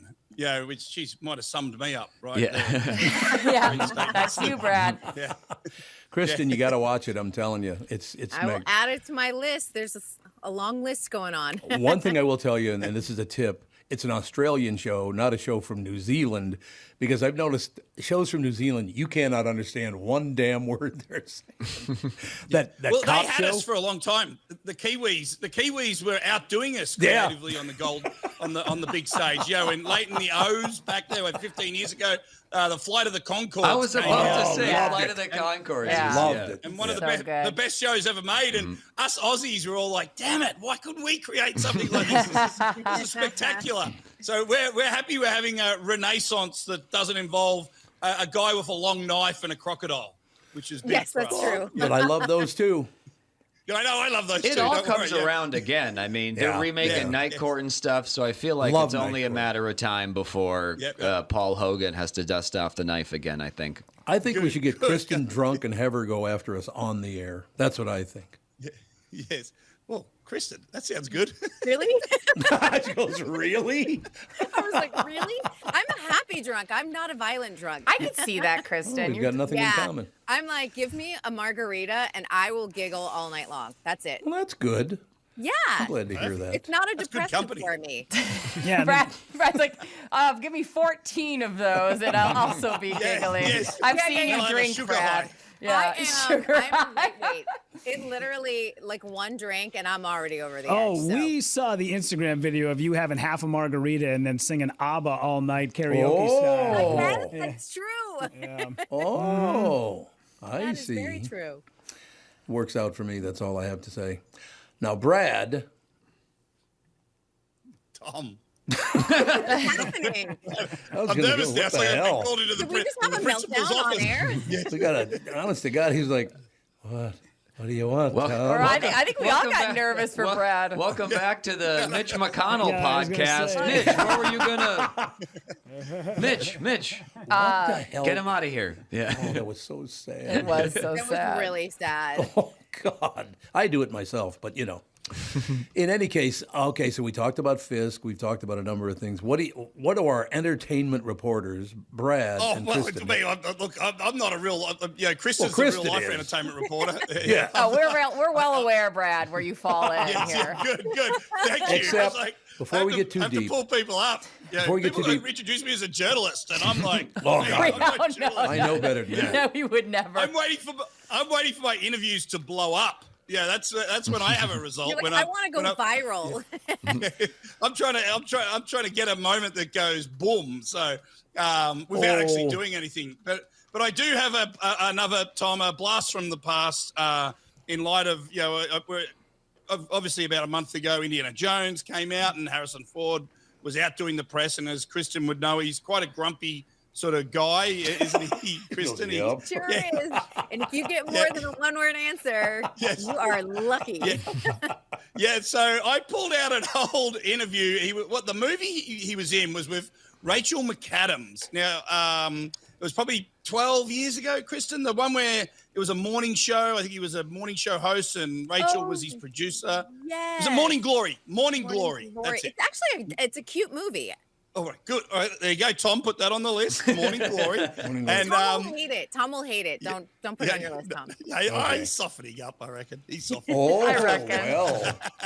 Yeah, romantic, hold hands, watch it, Tom. And anyway, I was standing there on the red carpet, and Harrison Ford comes up in front of me, and Rudy, this is how it goes. Yeah, here you go. Hello, Mr. Ford. How are you, sir? I'm Brad. What was it like playing this gentleman who's a bit of an angry man who's at the end of his career?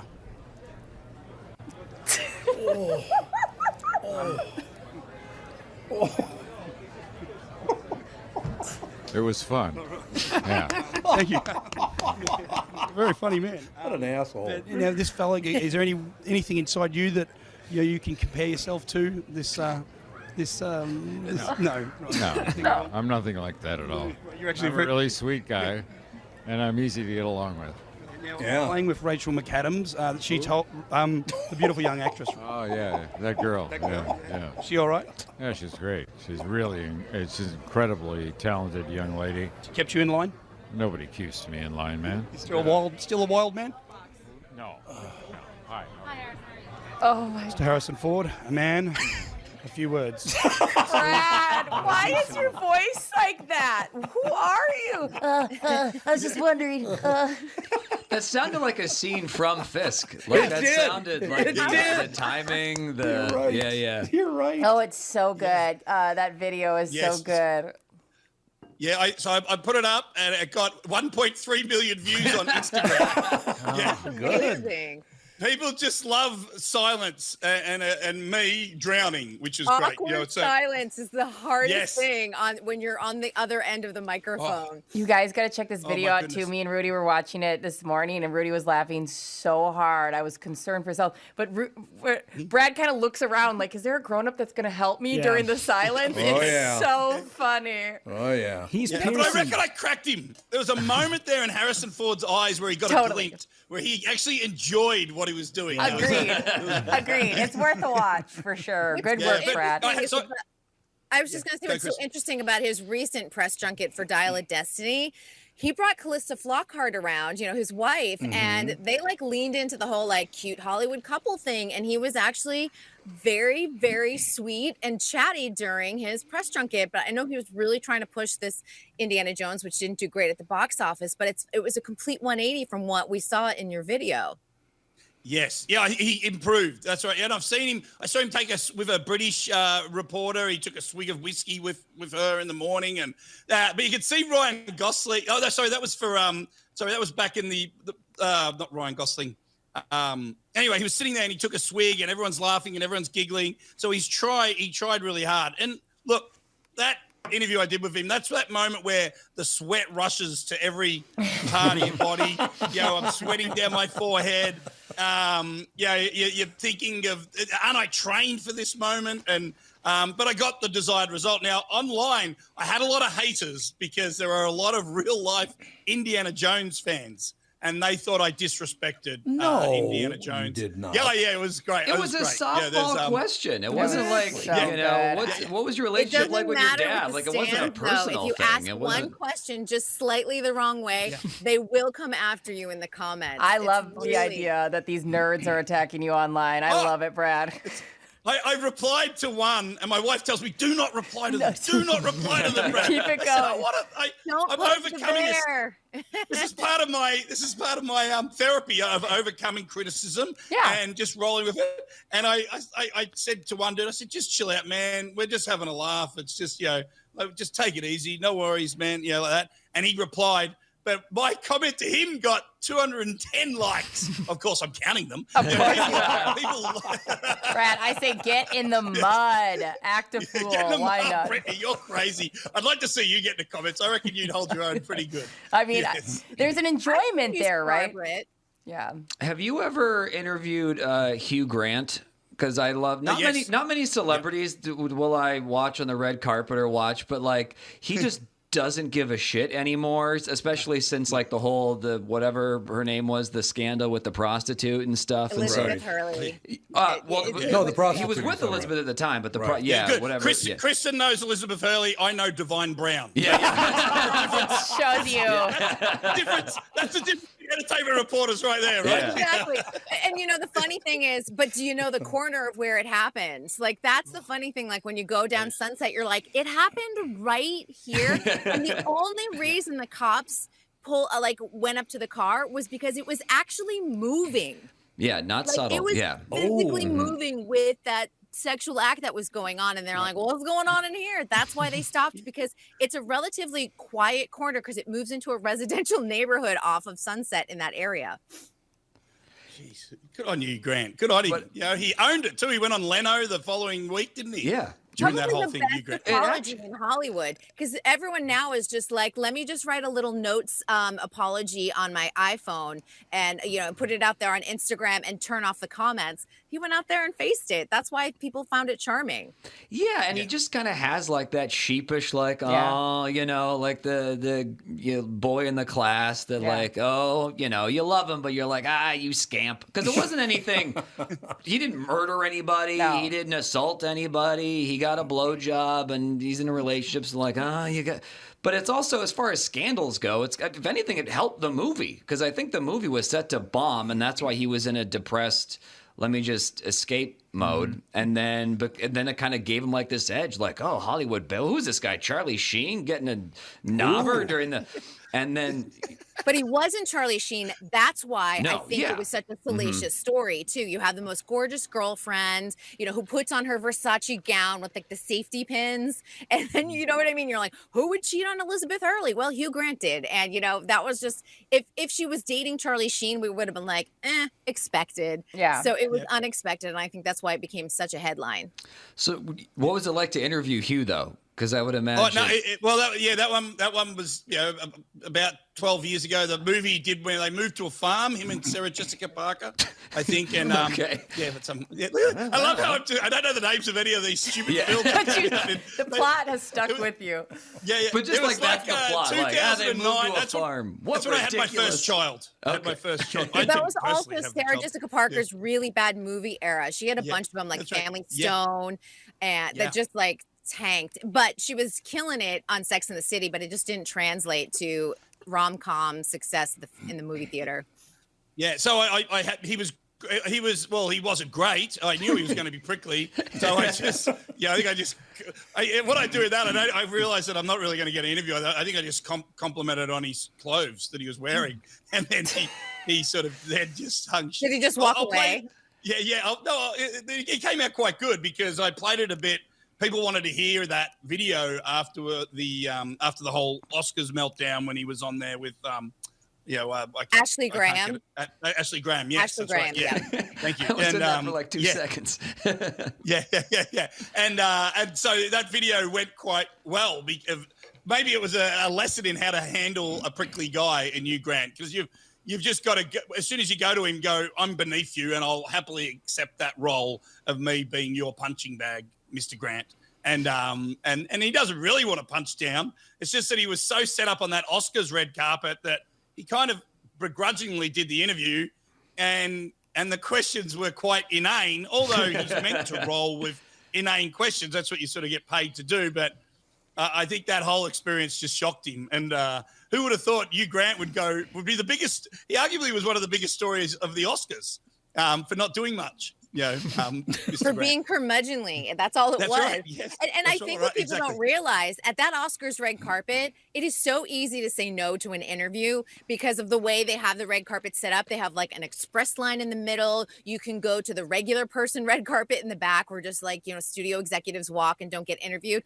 Or you're on the A-list celebrity red carpet. All he had to do was just be like, not tonight, and dart up there and go into the theater. So I don't know why he set himself up for that. But maybe hey, we were talking about it. He might have been counting on Brendan Fraser just slugging Jimmy Kimmel and that taking all the attention for the night. I love that.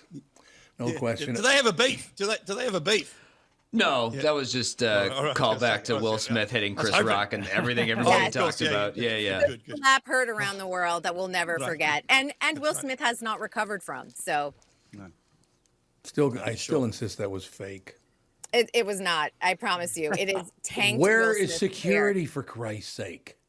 You cannot just let a guy walk up on stage. I know.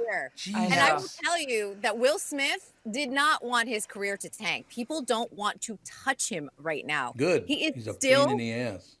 Well, that's what it did. I mean, like literally his anger got the best of him and the Academy handled it wrong because they let him in the building. And then Will Smith went to the Vanity Fair party and was like dancing to Get Jiggy with It. The optics were horrendous. Nobody wants to tank their career that way. And he did. Well, he's a moron. Yeah. Yep. That a good argument?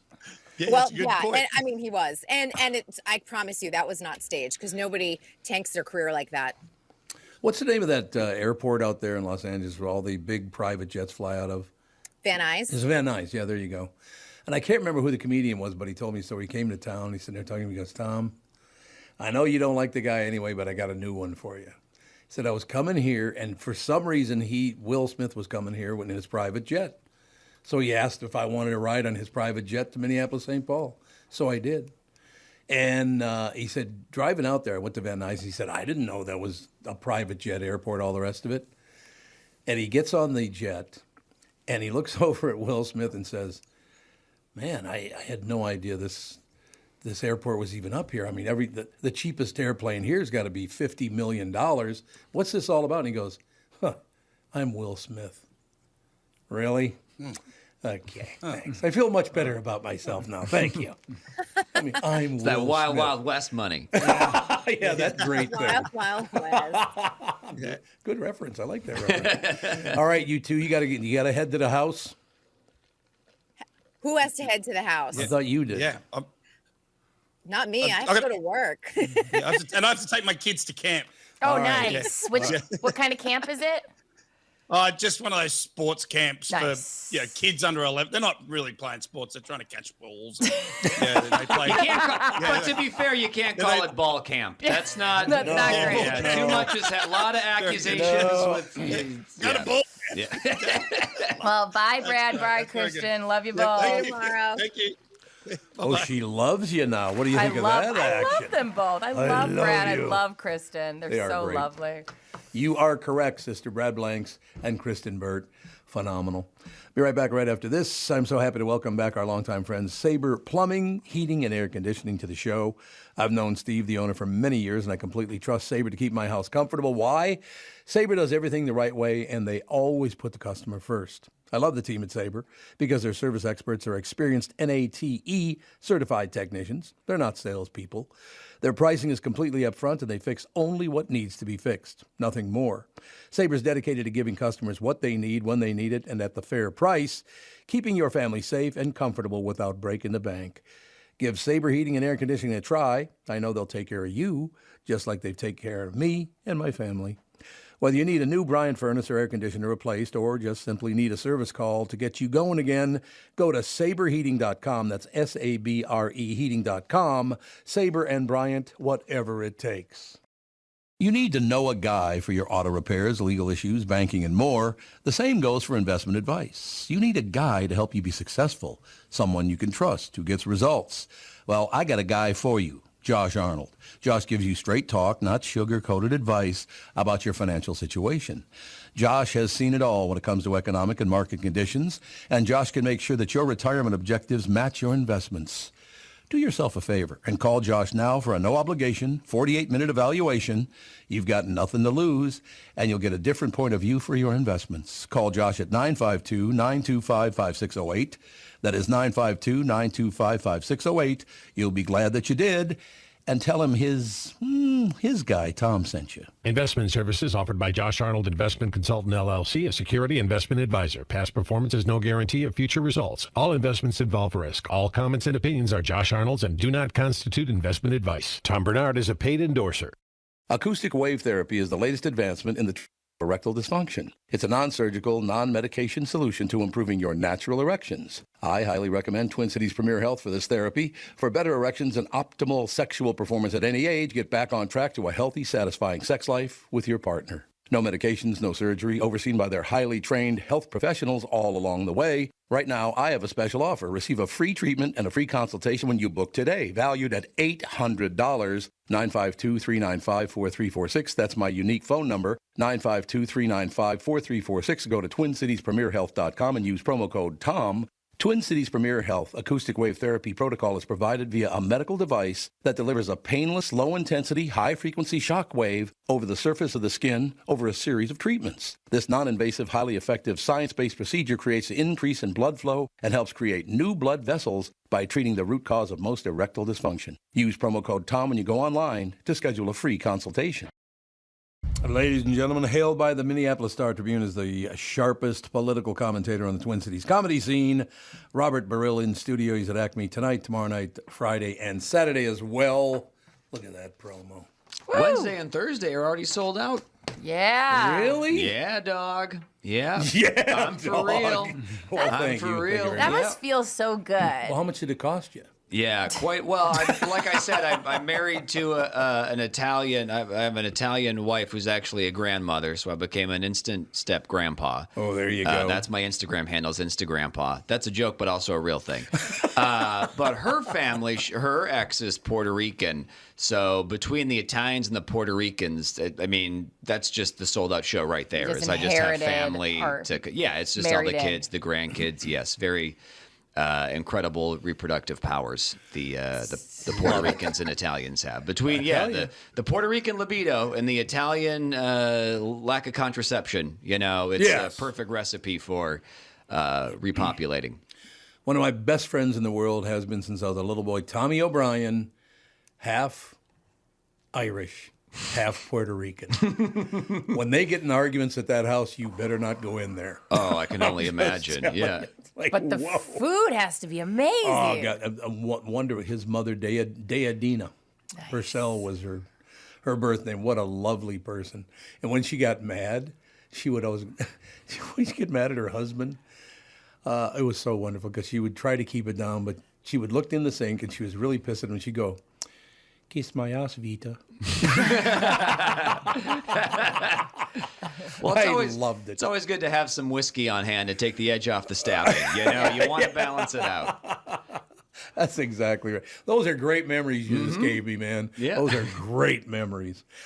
Ladies and gentlemen, the news brought to you by Mr. Money Talk, Josh Arnold. Call Josh for your free 48-minute financial evaluation. The lovely and talented Chris Egert. How you doing, sir?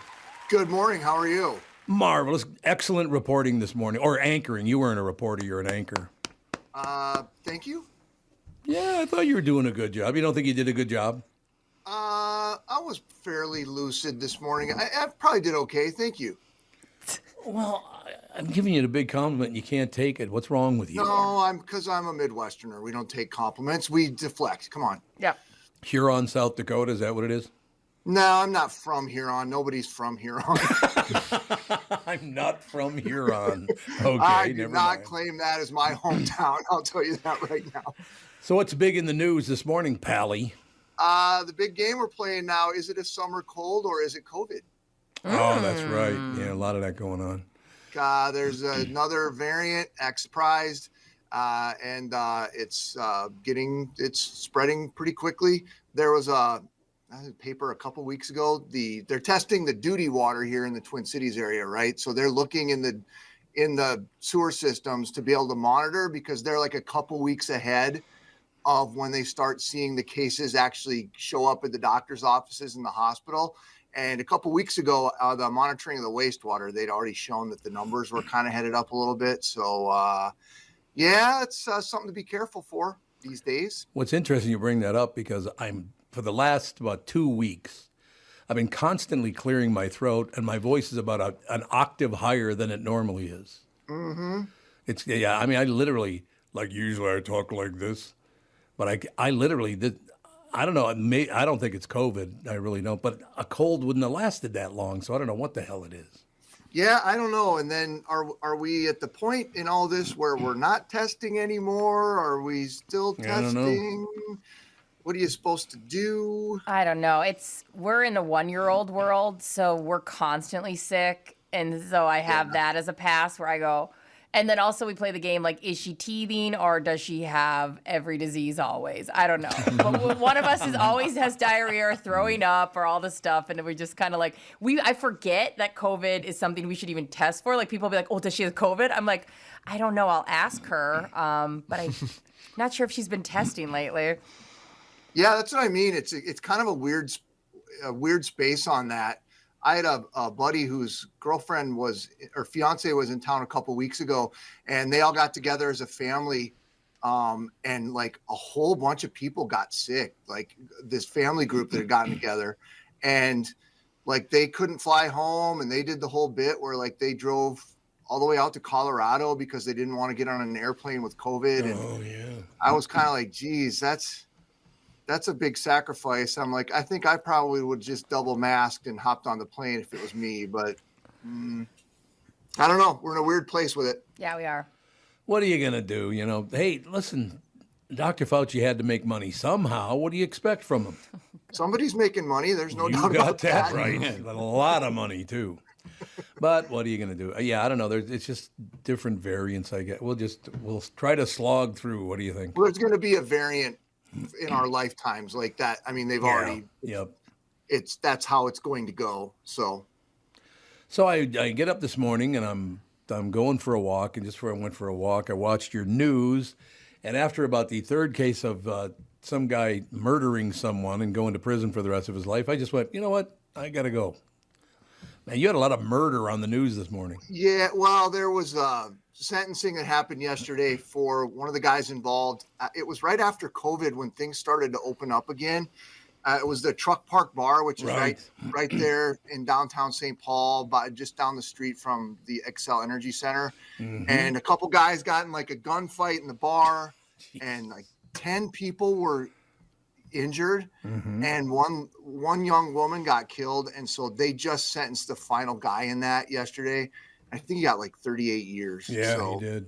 And I do remember that really jumping out at me because it was right after COVID and things had been closed, and, you know, the bars and stuff were opening up again, and God, what a horrible thing to have happen when you're there. But yeah, we do have a lot of kind of shooting-ish stuff going on. Shooting-ish. They're kind of shooting-ish stuff. Bullet-related. There's no way to... Yeah. There's no way to sugarcoat it. I have to ask you a question because I have a friend, and this was many, many years ago, probably like 25 years ago. Does this ever happen to you as a TV news anchor? Because it did happen to him. Do you pre-read your stories before you go on the air? Oh, my God, yes, absolutely. Because some people don't. Yeah, I know. And you can tell. And you can tell.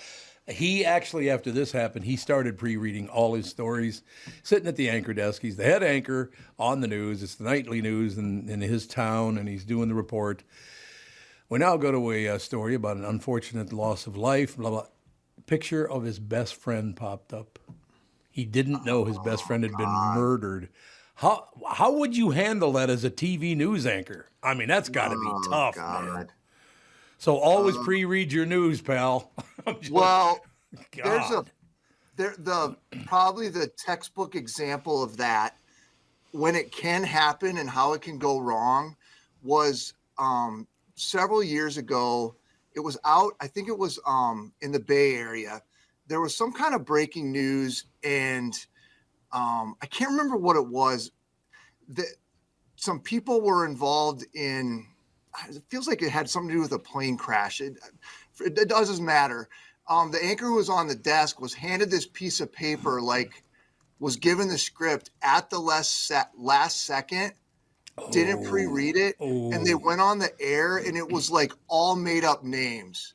Oh, so yeah. she's like, we've just received the information, and it was like, cream of some young guy. Yeah, it was an Asian airline that had went down, and they talked about the names of the pilots, and they were like, that's right. Some young That's man. right. Yeah, and it was basically them making fun of Asian names, and that guy actually got fired for it. The guy who wrote that, like the intern who wrote that report. Yeah, because he got fired for it. That anchor was like a very highly regarded anchor in that market too, was my understanding. And like that was a laughing stock because it somehow got through. You know, there should be several layers before something gets on TV. Or at least one. Steps. At least one layer. One layer. Yeah, right. Right. Well, the same thing had happened to Tom years ago. Remember the guy who was doing the overnights at the Q and he got arrested? Do you remember that story? Oh, Yes. yeah. He was standing right behind me. Behind you. I was listening live when that was happening. Oh, were you I'll really? never forget it. It was the wildest, because when you said his name, I was like, is he talking about the guy who just got done doing overnights? Yeah, I literally had trained him in that week. Oh, really? Yeah, that week, and then it was like because I was going on deployment, and then he was supposed to take over. It was like his first Monday or Tuesday. Yeah, probably Monday. And they were reading a story about. All of a sudden, Tom jumps on air, and he's reading this news story about. And this guy had a very unique last name. Yeah. Like it stood out. Okay. It's the guy. It's the overnight guy. Literally standing right behind. What do you do? What do He you get got in arrested trouble for he would Sexual harassment. Yeah, he would get pictures of women either off their their email or get access to naked photos and then blackmail them into either doing stuff or sending more stuff. I was like, Do you remember how we took care of that?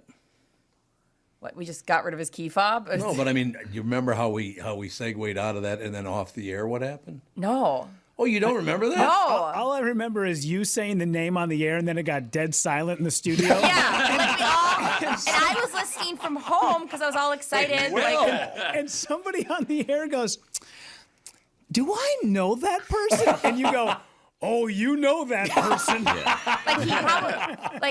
So how did you get out of that? I don't even remember. I suggested it's time for you to go, pal, right now. Yeah.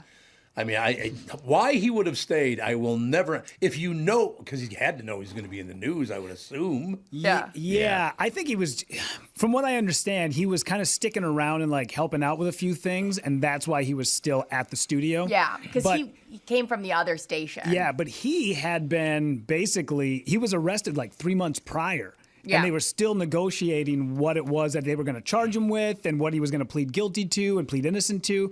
And then he didn't tell anybody that this happened. No, he didn't. So then all of a sudden when we caught wind of it and the news broke, the station, and I get it, management was pissed that he was sitting on this and he allowed them to go through the interview process, hire him, knowing that he was probably looking at some jail time. Yeah. I got to be honest with you, Chris. The next time Hannah walks behind you, I'm going to go, careful, Chris. She's right behind you.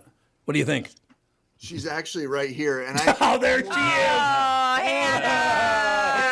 I can assure you Hannah has never been arrested for anything other than maybe that really wild spring break that you... The wild spring break. Hashtag worth it, Hannah. Well, there was that one murder.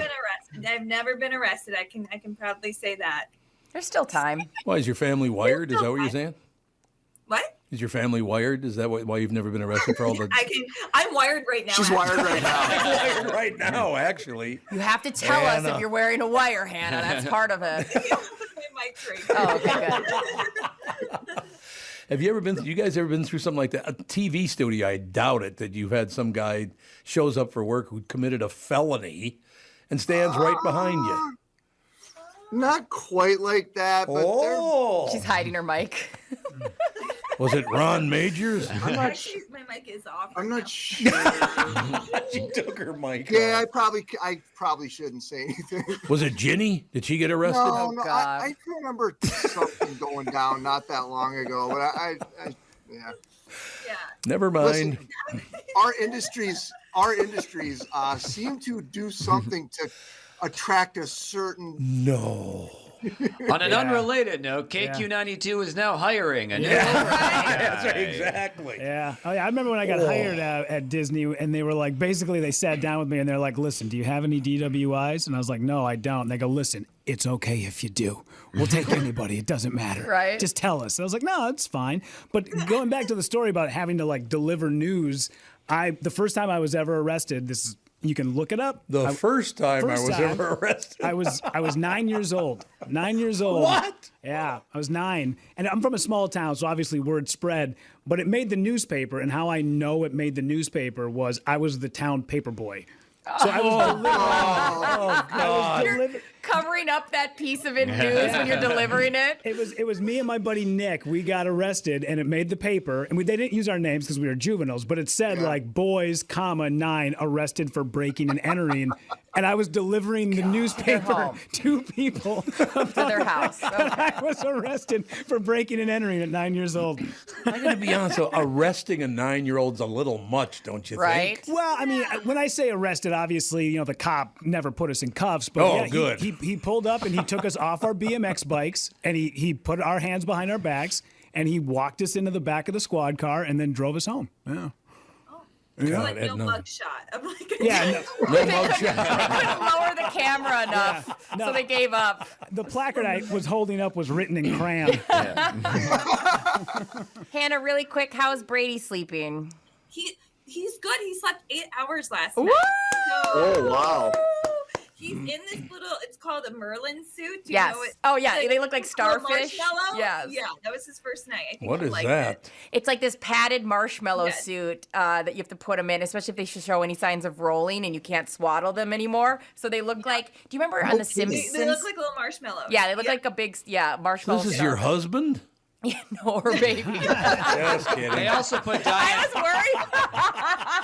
I want one of those They seats. fell for that. They backed Tom, either. you got me on that one. No, Hey, look how he's smart. Oh, that's so funny. And I got to tell you, by the way, every morning I know how to get to work because of you. I want you to know that. Oh, thank you. you. You stand there and you go, here, Tom, here's the avenue right here. If you could steer him away some days, that would be fine too. Yeah, I take him on a very long detour route, like go down through Iowa, go back. Here, come back this way. Just go to Boise. Yeah. That'd be good. But in any case, thank Have a you. good day. You too. Bye. Congratulations again. And I just had a baby. I had no idea that thing existed. Oh yeah, no. So you start off with I a didn't either. swaddle where they're like little Hannibal Lecters, where you put their arms down and then you swaddle them like really intensely. But the minute they start showing signs of rolling over, you have to kind of pivot.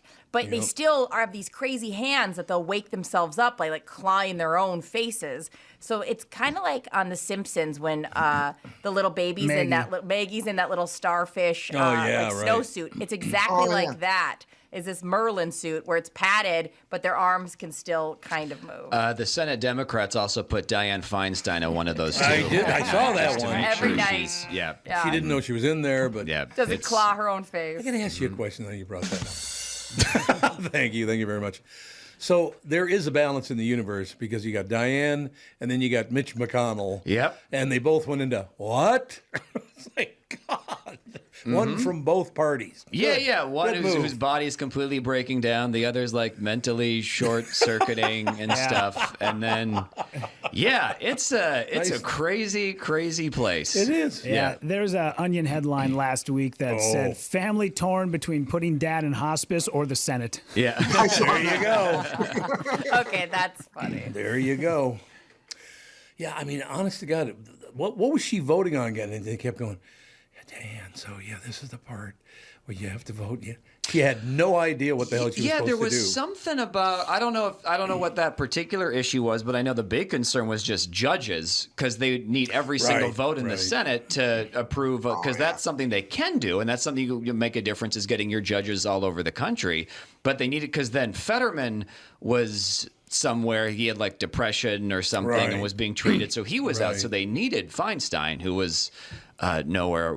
You'd think for a party that was like pro-choice, like choose not to be a lawmaker anymore when you're 90 years old and let someone else a lot of money in it come in. Yeah.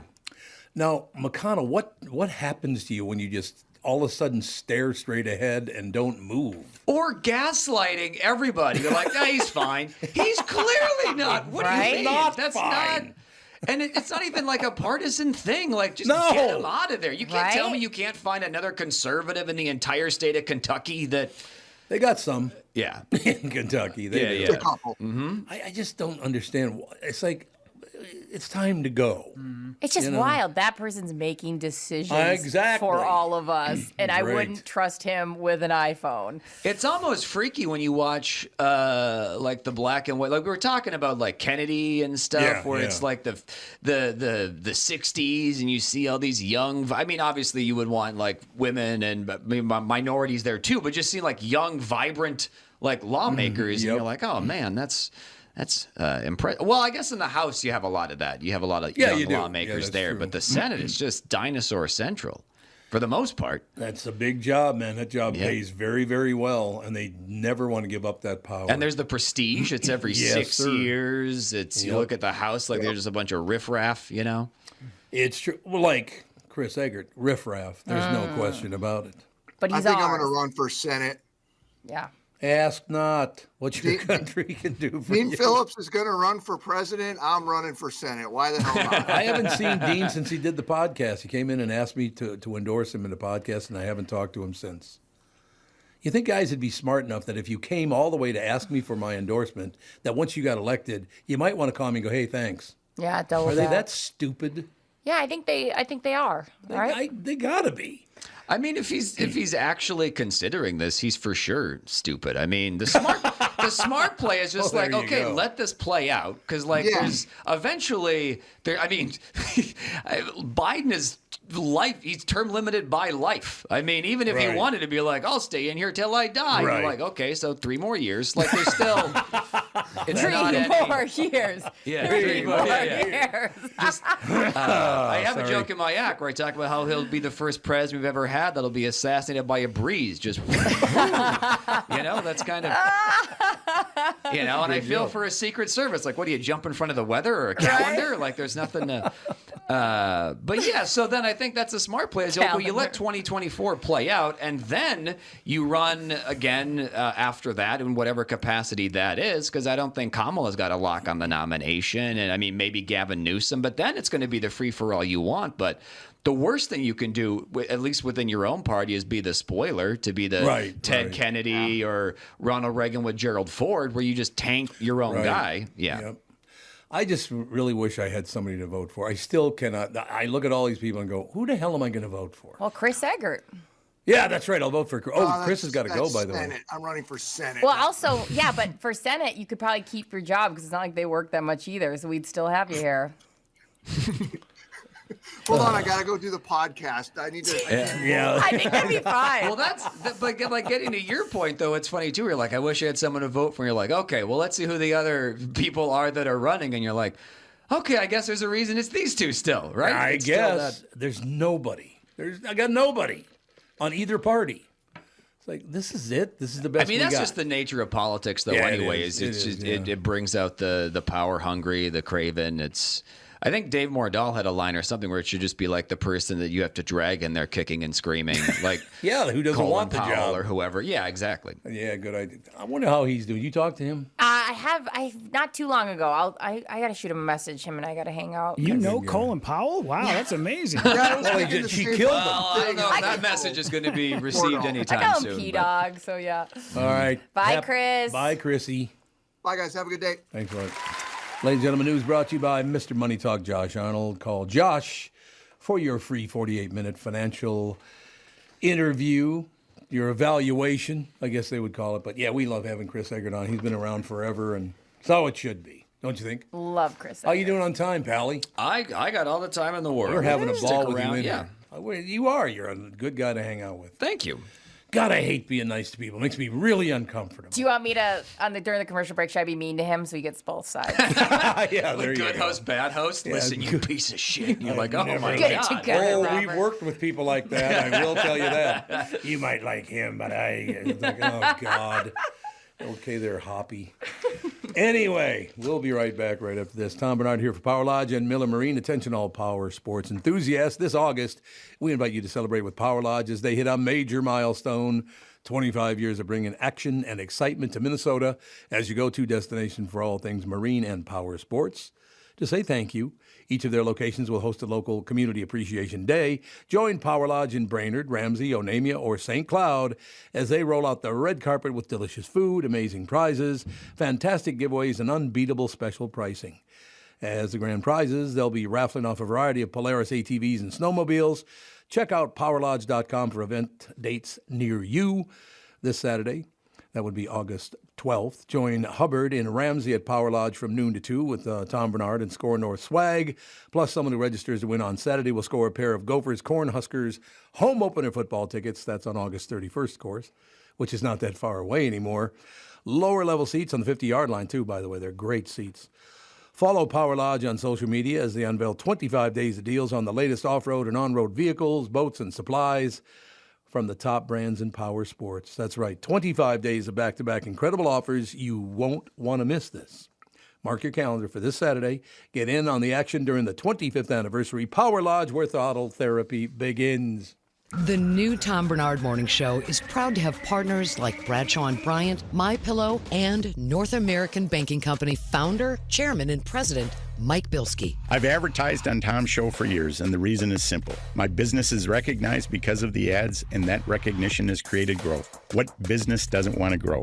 I highly recommend the Tom Barnard Morning Show for your advertising. Grow results for your business by partnering with the Tom Barnard Morning Show. Visit TomBarnardShow.com, keyword partner. There's a guy named Tom Cross who likes to do kite things. Tom takes the phrase, go fly a kite, to an extreme, and for years goes all over the country in search of great kite flying events. Lincoln City, Oregon comes to mind with Chinook winds and 7 miles of pristine beach that draws folks from all over North America for the best kite flying conditions in the world. Tom Tom brings a little Minnesota with him when he goes to Lincoln City in his new 2109S Rockwood Mini Light travel trailer. The new lightweights from Rockwood are very popular.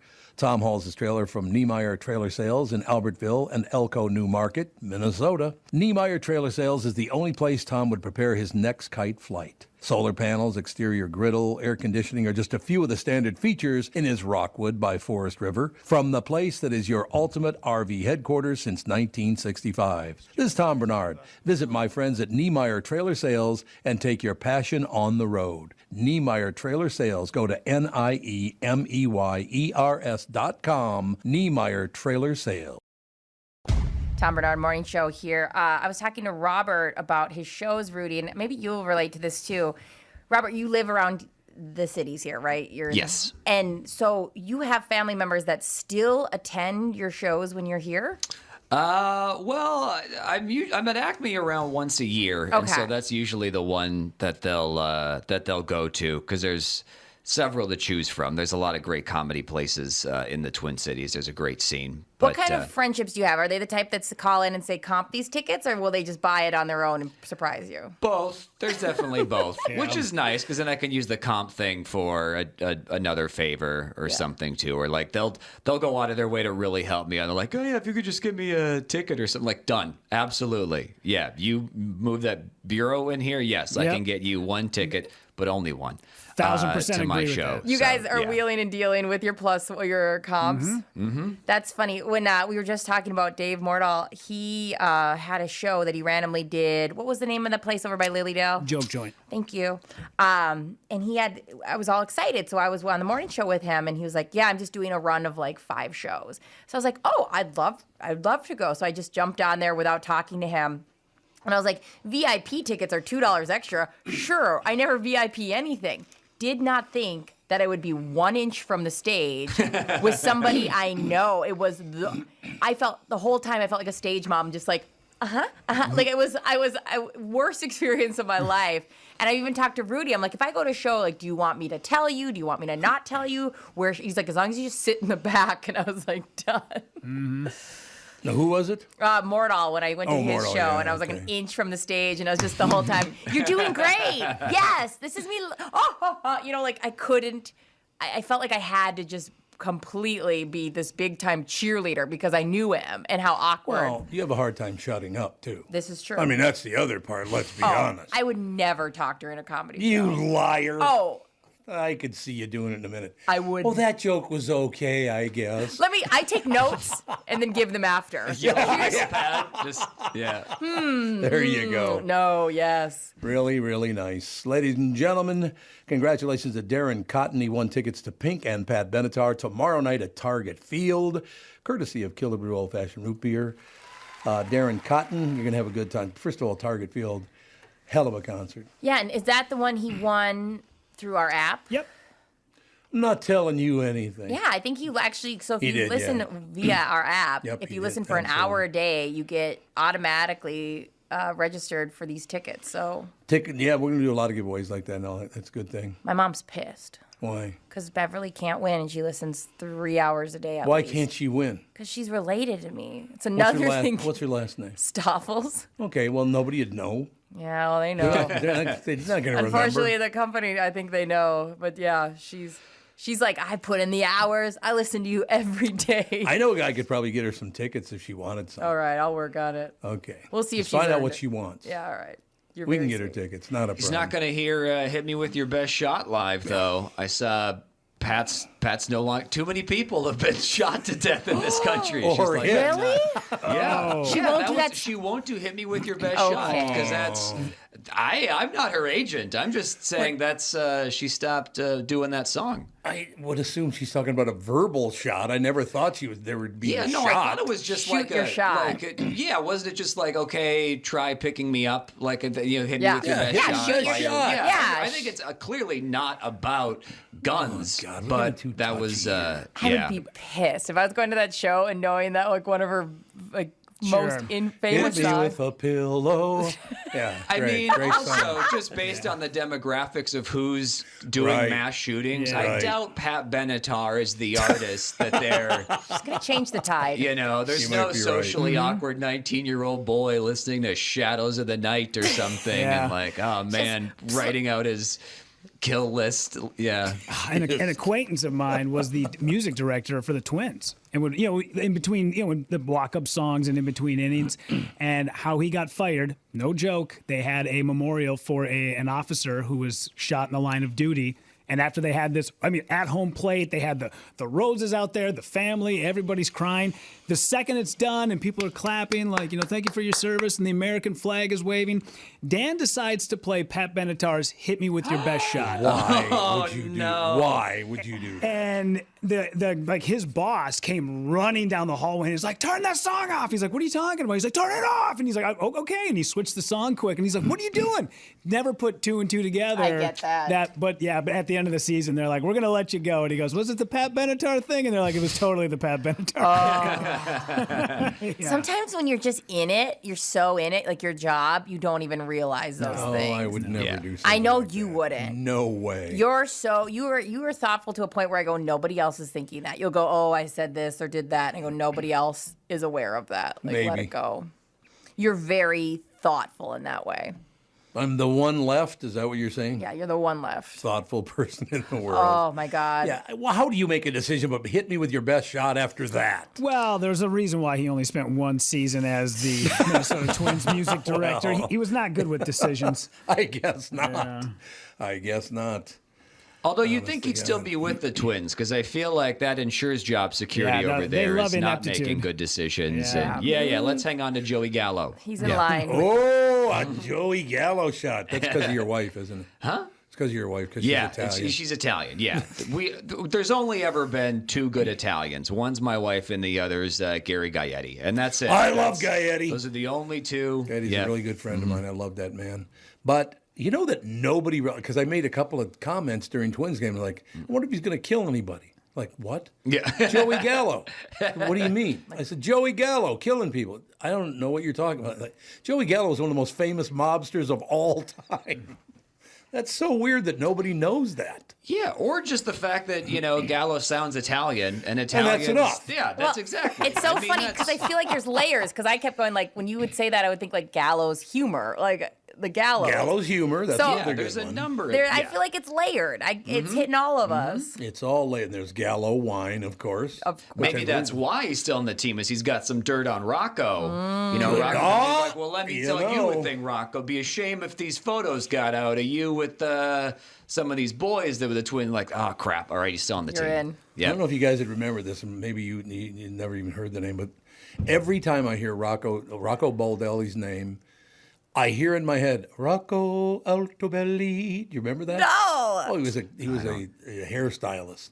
Yeah, His I mean- name was Rocco Altobelli. Yeah, you remember him? well, Yeah. he's That's even more ironic if he was a got- hairstylist. Stores. Yeah, Rocco. He's got stars, but I never heard the song. Rocco Altobelli. That's how all of his commercials started. yeah. No, They did. Yeah, You remember those? Ask any kid who was a turnkey kid during the 80s. We know all of them. Maybe she's born with it. Maybe it's Maybelline. Oh, yeah, we know all of them. Yeah.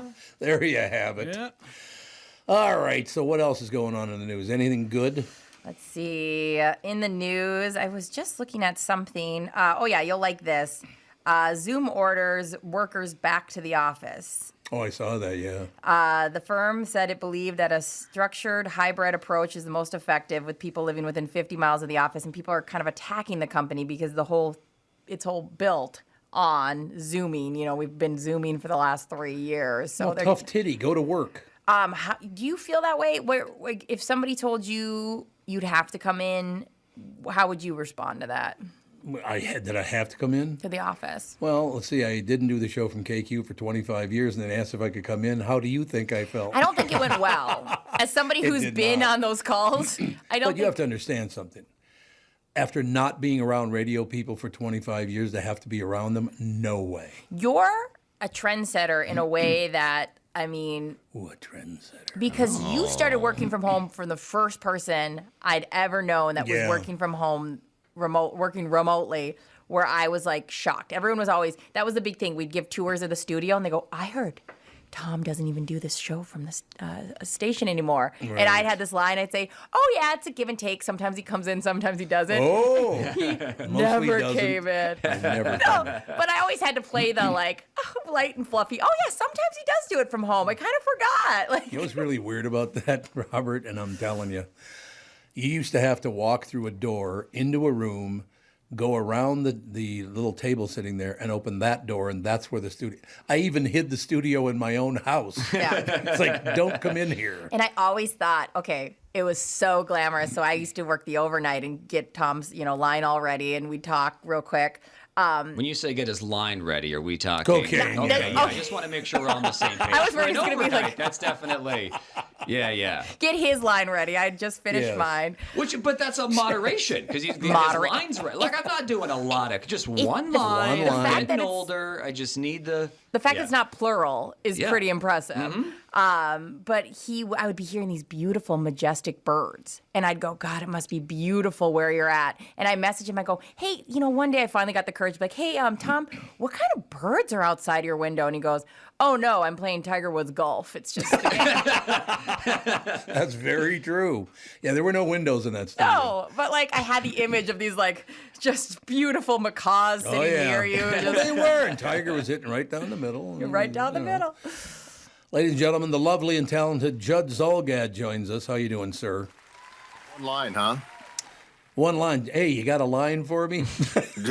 Very impressive. I just need a bump to start the show, and then we're off and running. Yeah. You know what's really great about that? I can prove I never did coke. You know how I can prove it? Everyone's still alive. Yeah. If I'd have done coke, I'd have probably started killing people en masse. Honest to God. You know how psychotic I would get on cocaine. Well, I remember, too, when you were like, I think I'm going to start drinking coffee. And I think 45 of us were like, I don't think that's a great idea. That's not a good idea, Tom. Actually, we're out of coffee everywhere. That's right, all the time. Yeah, your personality type would definitely not be in need of a boost or a bump, Tom. I think you're just fine. That's what I hear. My mother told me that. I think you've got the desire, right? Like it's not like, man, there goes Tom again. He's not, he's just too laid back. He's not applying himself. That's very not a problem laid with back. Tom Bernard. More of a heroin guy then. Yes, more heroin. You slow it down. You go the other way. Yes. Yeah. I'm Jones and man. We had a heroin talk. You sound like the most undercover cop. Yeah. Oh boy, the effects of these illegal drugs are really making me. Where can I get some more of these goofballs? Hey, any of you kids got some goofballs for me? Very accurate. I pay full price for these illegal. Stop calling them goofballs, Tom. They know you're a cop. Shit. Damn it. Although James Brown released an album in the 1970s, it might have been the late 60s, early 70s, the name of the album was supposed to be King Heroin. And it came out in the stores for about 2 days, King Harry-on. They misspelled heroin. Oh, no. On the album cover. Oh, How the hell God. could you even do that? That's got to be worth a lot if you could find those. Oh, now, I huh? bet. I bet you're worth a lot of money. King Harry-on, baby. Baby. King Harry on baby. Baby. That's so good. Sounds like a Yanni album. Yeah. You're the president. Hey, that's a good-looking album. Yeah. How many people saw that and I didn't don't realize it know. was misspelled? Like, maybe they're like, well, maybe that's so cool that's the way we spell heroin Or now. like that's how kids are spelling Yeah, it? okay. No, like yeah, I know that. Ecstasy's Molly. Yep. Like, oh, yeah, Harry on. Totally. Harry on my wayward son. Oh, no, she even made up a theme for it. There you go. Judd, any surprise that we didn't score one damn run last night? Not entirely, because they were actually going against, I think right now, easily the Tigers' best starter. Yes. Rodriguez is really good. In fact, the Tigers tried to trade him at the deadline to the Dodgers, and he said no thanks. Oh, really? Which is absolutely incredible if you think about it, because if you had a chance to go to the Dodgers from Detroit, you think that you would. But so here's my question, though. Now, after 5 consecutive wins, is this just a blip on the radar? Yeah. Or or is this we're back, we're going right back to, hey, we start to trust the Twins. We start to like the Twins and they screw us again. Yeah, I understand. That's my big question. Because every time, that's why I can't believe, because every time I start to believe, we just end up, with egg on our face and hating this team again. And, last week we couldn't stand them. This week we like them. And by next week, my question is, are we going to hate this team again? Yes. The answer to your question is yes. Thank you. Thank happen. you very much. As a veteran Twins observer, you know the exact answer. Since I was 9 years old, man, I can't give it up. I love the Minnesota Twins. I just absolutely do. And that's why they drive me so crazy. It just... Actually, I got a lot of credit for it. I picked them to win before the season started in 1987. I said, this team's going to win the World Series. They're like, are you insane? Because the year before that, they won, about 80 games or something? Yeah, they didn't have a good year in 86. They did not. Yes, you're right. But I just saw all these young guys like the Gaettis of the world and the Herbecks, and you go down the whole list of people. Man, it was just too good a team to think they couldn't, at least they have a shot at it, and they did win it. So that was good. I was just going to say, but even that team didn't have that great of a record. No, they didn't. Right? And I think that's where a lot of the false hope comes from, is because there's never a team that wins 120 games and you're like, we got this. Exactly. It's a team that wins 85 or 87 and you're like, well, if they just go on a hell of a roll for the entire rest of the season. You're right. You're absolutely right. And we keep our fingers crossed now since 1991, but, it's better than being a Viking fan, which I am too. Well, that's the opposite, where they go 15-1, and you're like, "We got this," and you're like, "Yeah, not anymore, not anymore. We're not." Yeah. This team could run the table, go 17-0, and Vikings fans would still have so much trepidation. It would absolutely astound you, and rightfully so. We see a kicker line up for a kick, and we're still like, oh, no, we're screwed. That's it. That ball's going wide left. Screwed. No question about it. Gary Anderson. Oh.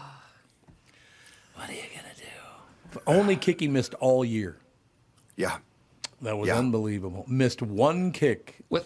With all the mourning the fan base has done, you think they could incorporate some more black into the uniforms? I definitely think sorrow. That would be exactly. Yes. Couldn't agree. The purple, gold, and black. Yeah, exactly. That works they should. That's a great idea. Yeah, it is a great idea. I love that idea. That's with just like a teardrop too. Yeah, little teardrop. Put a teardrop on the actual jersey and make it black, and I think you've got something there for a teardrop for every field goal that cost us, right? And then we could just gradually accumulate more and more over time. Yeah, I like it. Yeah, no question about it. So sad and so true. I know. You have to joke about it. It's such so a depressing. pathetic thing to have to say, but absolutely accurate. But I mean, look at Detroit. Last time, they won a couple of NBA championships there. Was it more than two? Or a couple, right?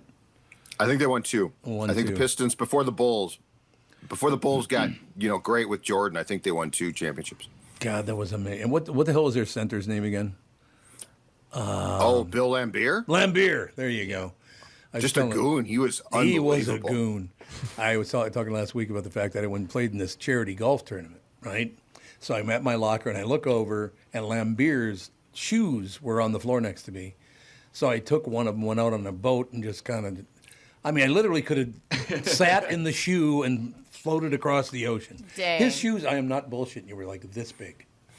Size 22, I guess, shoe he wore. And think about that material, right? 22. Like that extra material. That's like 3 of our shoes. Yeah, it kind of right is. There. The boy had some big feet, I'll tell you that. Holy buckets. Tough guy, though. He was a very, very tough guy. Well, was his wife at that golf tournament, or was she still recovering in the hospital? Hey-oh. I don't know.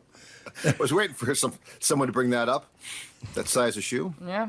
What? What? I don't know what you're talking about. I was waiting for that to come up. Yeah. But that team was nasty because that was Laimbeer and Rodman was actually there. Rodman was that's there before he went to the Bulls. Yep. And Isaiah Thomas, but they were a feisty bunch. They like to mix things up. That's back when you could get away with mugging people during an NBA game. Oh, yeah. You can't do that anymore. No, very, very true. And I, of course, being the luckiest man on earth, I think I was about 6 when the Lakers moved to Los Angeles. So perfect timing on that one too. It's like, geez, and they held on to the name the Lakers. There aren't any lakes in L.A., are there? There's a marsh.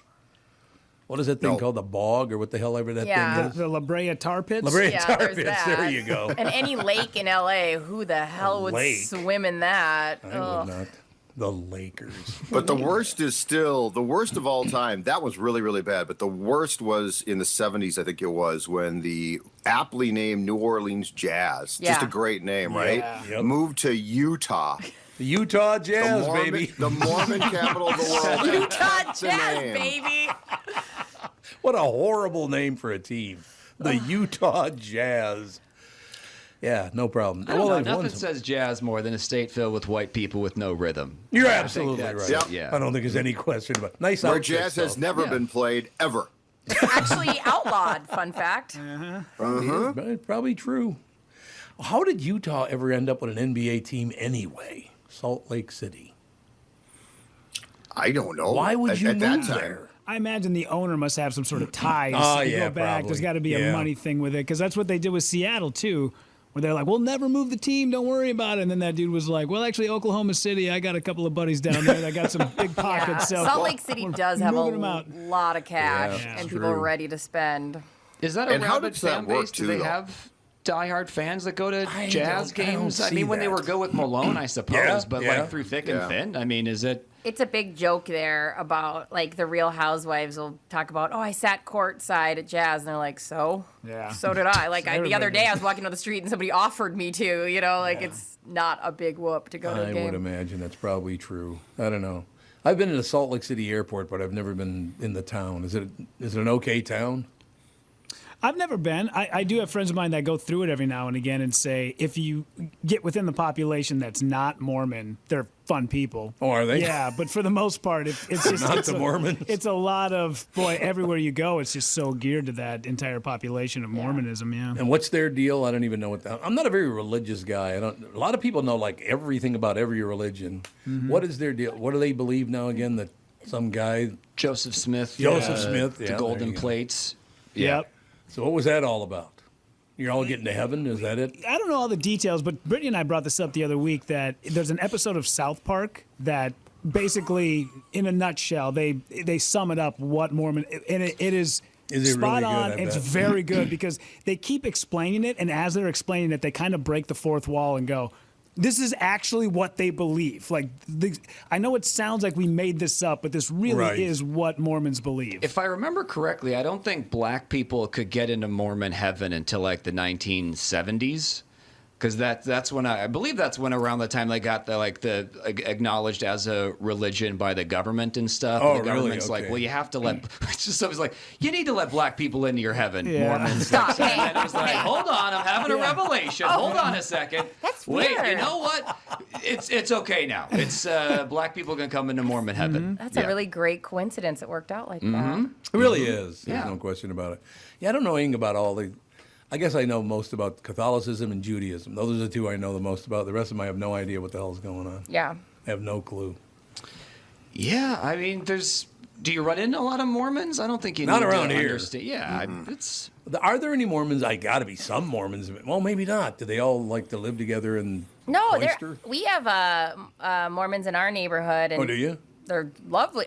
Well, that's If good. I didn't, there would be no difference, I would think, between. If they wouldn't have told me, I would have never known. There was, so. I'm not kidding you. In North Minneapolis, when I was growing up as a boy, there were some Protestants on a few blocks in that neighborhood. It was mostly black, Jewish, and Catholics. That's who lived there. But there was a Protestant section, and when you walked past their house, you couldn't walk on the sidewalk if you were Catholic. Of You the had to- Protestants. Yep. You had to walk in the street. You couldn't Would they walk in- ask, like, if you were on their sidewalk, hey, you kid, are you Catholic? Oh, Get yeah. the hell off my sidewalk. No, absolutely. Get off my Really? oh, absolutely. When I was a little boy, you could not walk in their sidewalk. Okay, I know that's like a bad rule, but I would love that job. It would be so easy. Yeah, wait. I can't imagine a young Tom Barnard adhering to this, though. Well, I was like 6. I'm still saying, Well, I that's can't. true, You that's might not have known the FU yet, but, Oh, I knew buzz that. off. certainly would have been in the lexicon. After a while, it didn't play anymore. You're absolutely right. Well, you also had Toots, and if Toots not going to want you to talk Toots, back my to mother. anybody, yeah. My mother had a voice like this. Tom, go to bed. You have to get up tomorrow morning and go to school. Yes, mother. Yes, Although she did that cool thing, and I know that Rudy and Brittany have heard this several times, but when my mother, I was holding her hand on her deathbed. I'm holding her hand because I adored my mother. I just thought she was, I still to this day think she's the greatest person I've ever met. So I'm holding her hand, and she's like, well, Tommy, it looks like I said, Mom, I got to go away for a couple of weeks. She said, well, this is probably the last time I'll see you then. I said, don't say that. She goes, no, I think it's probably true. So she said it enough, and I finally said, well, look, you've been an ardent Catholic your whole life. You love God and you love Jesus, but she particularly loved the Virgin Mary because it was a woman. She loved the Virgin Mary, right? So it went on and on. You get to meet Jesus, and you get to meet the Virgin Mary, and you can meet God. It's going to be wonderful. There's a pause. She goes, yeah, don't give me that. Because it's just so funny coming from you. You know what I mean? She's like, not from you. Not from you, okay, Tom. buddy. Forget it. Like I know Don't patronize me. Yeah. Exactly I know right. it's Since bleak. when do you care about meeting a virgin, Tom? Right. Well, Yeah. that's a good point. This is true. You're making good points now, but no, I wish you guys had met her, because you never even met her, did you, Brittany? No, I didn't. That's I wish I would have. I feel like I know her because we talk about her so much. I mean, I would say she's an active member on our show because we talk about her constantly. Oh, she's in my life every day. I think about her every single day. I love this story. This always gives me such insight because I have a boy voice kind of almost going through puberty. And so it's happened to me on the phone where they're like, is your dad? Yeah. But I love that they would call and say, is your wife home to Toots? My mother is, hello, is your wife home? And my mother wouldn't even know what a lesbian is, so she couldn't even say that. No. Yeah.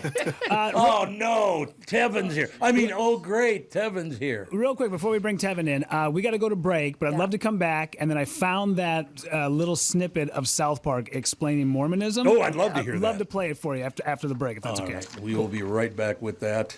Tevin just got here. Robert still. Robert, thank you so much for staying the whole damn show. It's wonderful. Phones are out again. Oh, here. Is there anything that you don't break when you touch it? I'm very high maintenance. I don't know. I'm the cooler for technology. We'll be right back. Many of you had taken my recommendation to give mnfatloss.com a try. I'm hearing from so many people how this program has worked for them when nothing else would. The mnfatloss.com program really has discovered the secret for weight loss. Just like the program says, I lost about a pound of fat every day. I did the first 60 days in the maintenance program, and now I went back to the weight loss program to get to my ultimate goal. My ultimate goal is about 225, actually. Nice. And honestly, it's just not hard at all, and I mean that. I eat real meat, vegetables, and fruits. I'm not hungry. I don't feel deprived in the least. They really have figured out the secret to fat loss. If you want to find out the secret to losing 20 to 30 pounds in just 8 weeks, that's about a pound of fat every day, by the way. No exercise required. To schedule your free consultation, go to mnfatloss.com. That's mnfatloss.com. Results may vary. Be sure to tell the team at mnfatloss.com that Tom Barnard sent you. I'm here talking with my friends Michael Bilski and Brad Huckle of North American Banking Company. Guys, it seems like banking has changed quite a bit since you first opened your doors in 1998. Yes and no. In 98, we didn't have online and mobile banking like we do today. Many banking processes have also changed. One thing that hasn't changed is we still provide a true community bank experience right here in the Twin Cities. Our team takes the time to get to know our customers and their goals. This creates a relationship that is unique in banking today and one our customers appreciate. It's why we like to say, we provide a better banking experience. You're absolutely right, Brad. I've been a customer for a long time. The service your team provides is phenomenal. Thanks, Tommy. So why not bank with my banker, North American Banking Company, a better banking experience, member FDIC, equal housing lender. There's a guy named Tom Cross who likes to do kite things. Tom takes the phrase, go fly a kite, to an extreme, and for years goes all over the country in search of great kite flying events. Lincoln City, Oregon comes to mind, with Chinook winds and 7 miles of pristine beach that draws folks from all over North America for the best kite flying conditions in the world. Tom brings a little Minnesota with him when he goes to Lincoln City in his new 2109S Rockwood Mini Light travel trailer. The new lightweights from Rockwood are very popular. Tom hauls his trailer from Niemeyer Trailer Sales in Albertville and Elko New Market, Minnesota. Niemeyer Trailer Sales is the only place Tom would prepare his next kite flight. Solar panels, exterior griddle, air conditioning are just a few of the standard features in his Rockwood by Forest River, from the place that is your ultimate RV headquarters since 1965. This is Tom Barnard. Visit my friends at Niemeyer Trailer Sales and take your passion on the road. Niemeyer Trailer Sales. Go to NIEMEYERS.com. Niemeyer Trailer Sales. We are back 9:23, ladies and gentlemen. Robert Baril in studio. He's at ACME tonight, tomorrow night. Although you can't get in tonight and tomorrow night. Yeah, good luck. Good luck trying tonight and tomorrow. What a weird, no tickets, man. A weird way to advertise your show. Good luck coming. Good luck. Just try coming to my show. Robert is at ACME tonight, tomorrow night, Friday, and Saturday. Hailed by the Minneapolis Star Tribune as the sharpest political commentator on the Twin Cities comedy scene. I would have to agree with that, Robert, because you don't go way off the deep end toward one thing. You kind of go after them all, and I like that. Yeah, I mean, I think if you just come from a place of like, all right, what's funny? Not, okay, what are my positions? Right. What's okay? And then like, what are my lines of attack against? No, it's like just have a sense of humor about yourself and be willing to see like the craziness on your side as well as the other side. And there was some guy, I think it was either after doing this show, there was somebody that like I was posting, and it was one of the nicest things. He shared a clip of me or something. He said, "I disagree with everything this man says politically, but I think he's hilarious." There you go. Okay, that's how it should be. That's the goal. What a I don't need you to compliment. agree with me. Yeah, I'm not blowing smoke up Robert's ass when I say this. You are one of the toughest guys to follow. You're thanks, man. so hard to go Because at. everybody walks on him? Well, because he just he gets up and he kills with all this like super smart, funny material that nobody else in this market does. And then, Robert will go up there for 20 minutes and then, talk about the atrocities and the ridiculousness of Scientology. And then the next guy's got to go up and be like, "You guys ever have your balls stick to your leg?" And you're there like, you go. The crowd's like, "Dude, no, we're not listening to you after we just got done listening to this super clever guy go before you moron." Right. So you're one of the hardest guys in town to follow. But yeah, Thanks, it's Rudy. such a I compliment. appreciate that. I just followed him last night. It was really easy. Got his wallet. Well, you weren't trying to do 30 minutes of dick jokes. Yeah, that's true. Yeah. Are we going to re-add Judd? He popped up again. Judd is he's having a little bit of an issue right now. So I figured I would work on Judd while you guys listen to this. But that has nothing to do with the show. It's just he's got mental problems. A lot of mental problems. That's the whole problem. We're trying to zoom him into our Hubbard psychologist, actually. Yeah, well, the twins will do that to you. Yeah. Yeah, you got that right. Ladies and gentlemen, the lovely and talented Tevin in studio as well. Everybody ever called you lovely before? No, it feels weird. No. Feels Really? weird. I'm surprised by that. Me lovely. I called you lovely. I'm starting to think everyone's lovely Right, to you because no, you waters called it me down. lovely, and I thought that meant something. And now, Yeah. Tevin's lovely. Yeah. I'm far too nice to people, don't you think? Oh, yes. Yes, that's it. Yeah, this is where Anyway, we all say yes, correct? Yes, as we agree. leave me alone. Yeah, we'll get Judd up here in a second, but I wanted to play this for you since we already talked about it. The South Park describing what Mormonism is. All right, you rascals, gather round. Joseph Smith lived in a little American town in the early 1800s. Dee-da-dee-da-dum. Joseph Smith was called a prophet. Dum-dum-dum-dum-dum. He started the Mormon religion. Dum-dum-dum-dum-dum. There goes that kooky Joseph Smith. You know he claims he spoke with God and Jesus. Well, how do you know he didn't? Dum-dum-dum-dum-dum. Joseph Smith was called a prophet. Hey, Joseph, I told my wife that you spoke with God and Jesus, and she didn't believe it. Well, it's true, I did. Where? I was out in the woods, praying. I was asking God if I should be a Protestant or a Catholic or what, and suddenly God and Jesus appeared before me. And they said I should start my own church because none of the others had it right. And that's exactly how it happened. You see? You believe it now? Well, yeah, sure. Why would he make that up? Dum-dum-dum-dum-dum.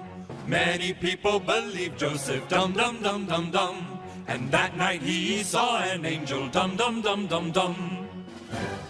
And please bless Mother and Father, and please keep our bellies full of yum-yums and luscious goodies. Ah! Oh my gosh! I am Moroni. I am a Native American. A Native American?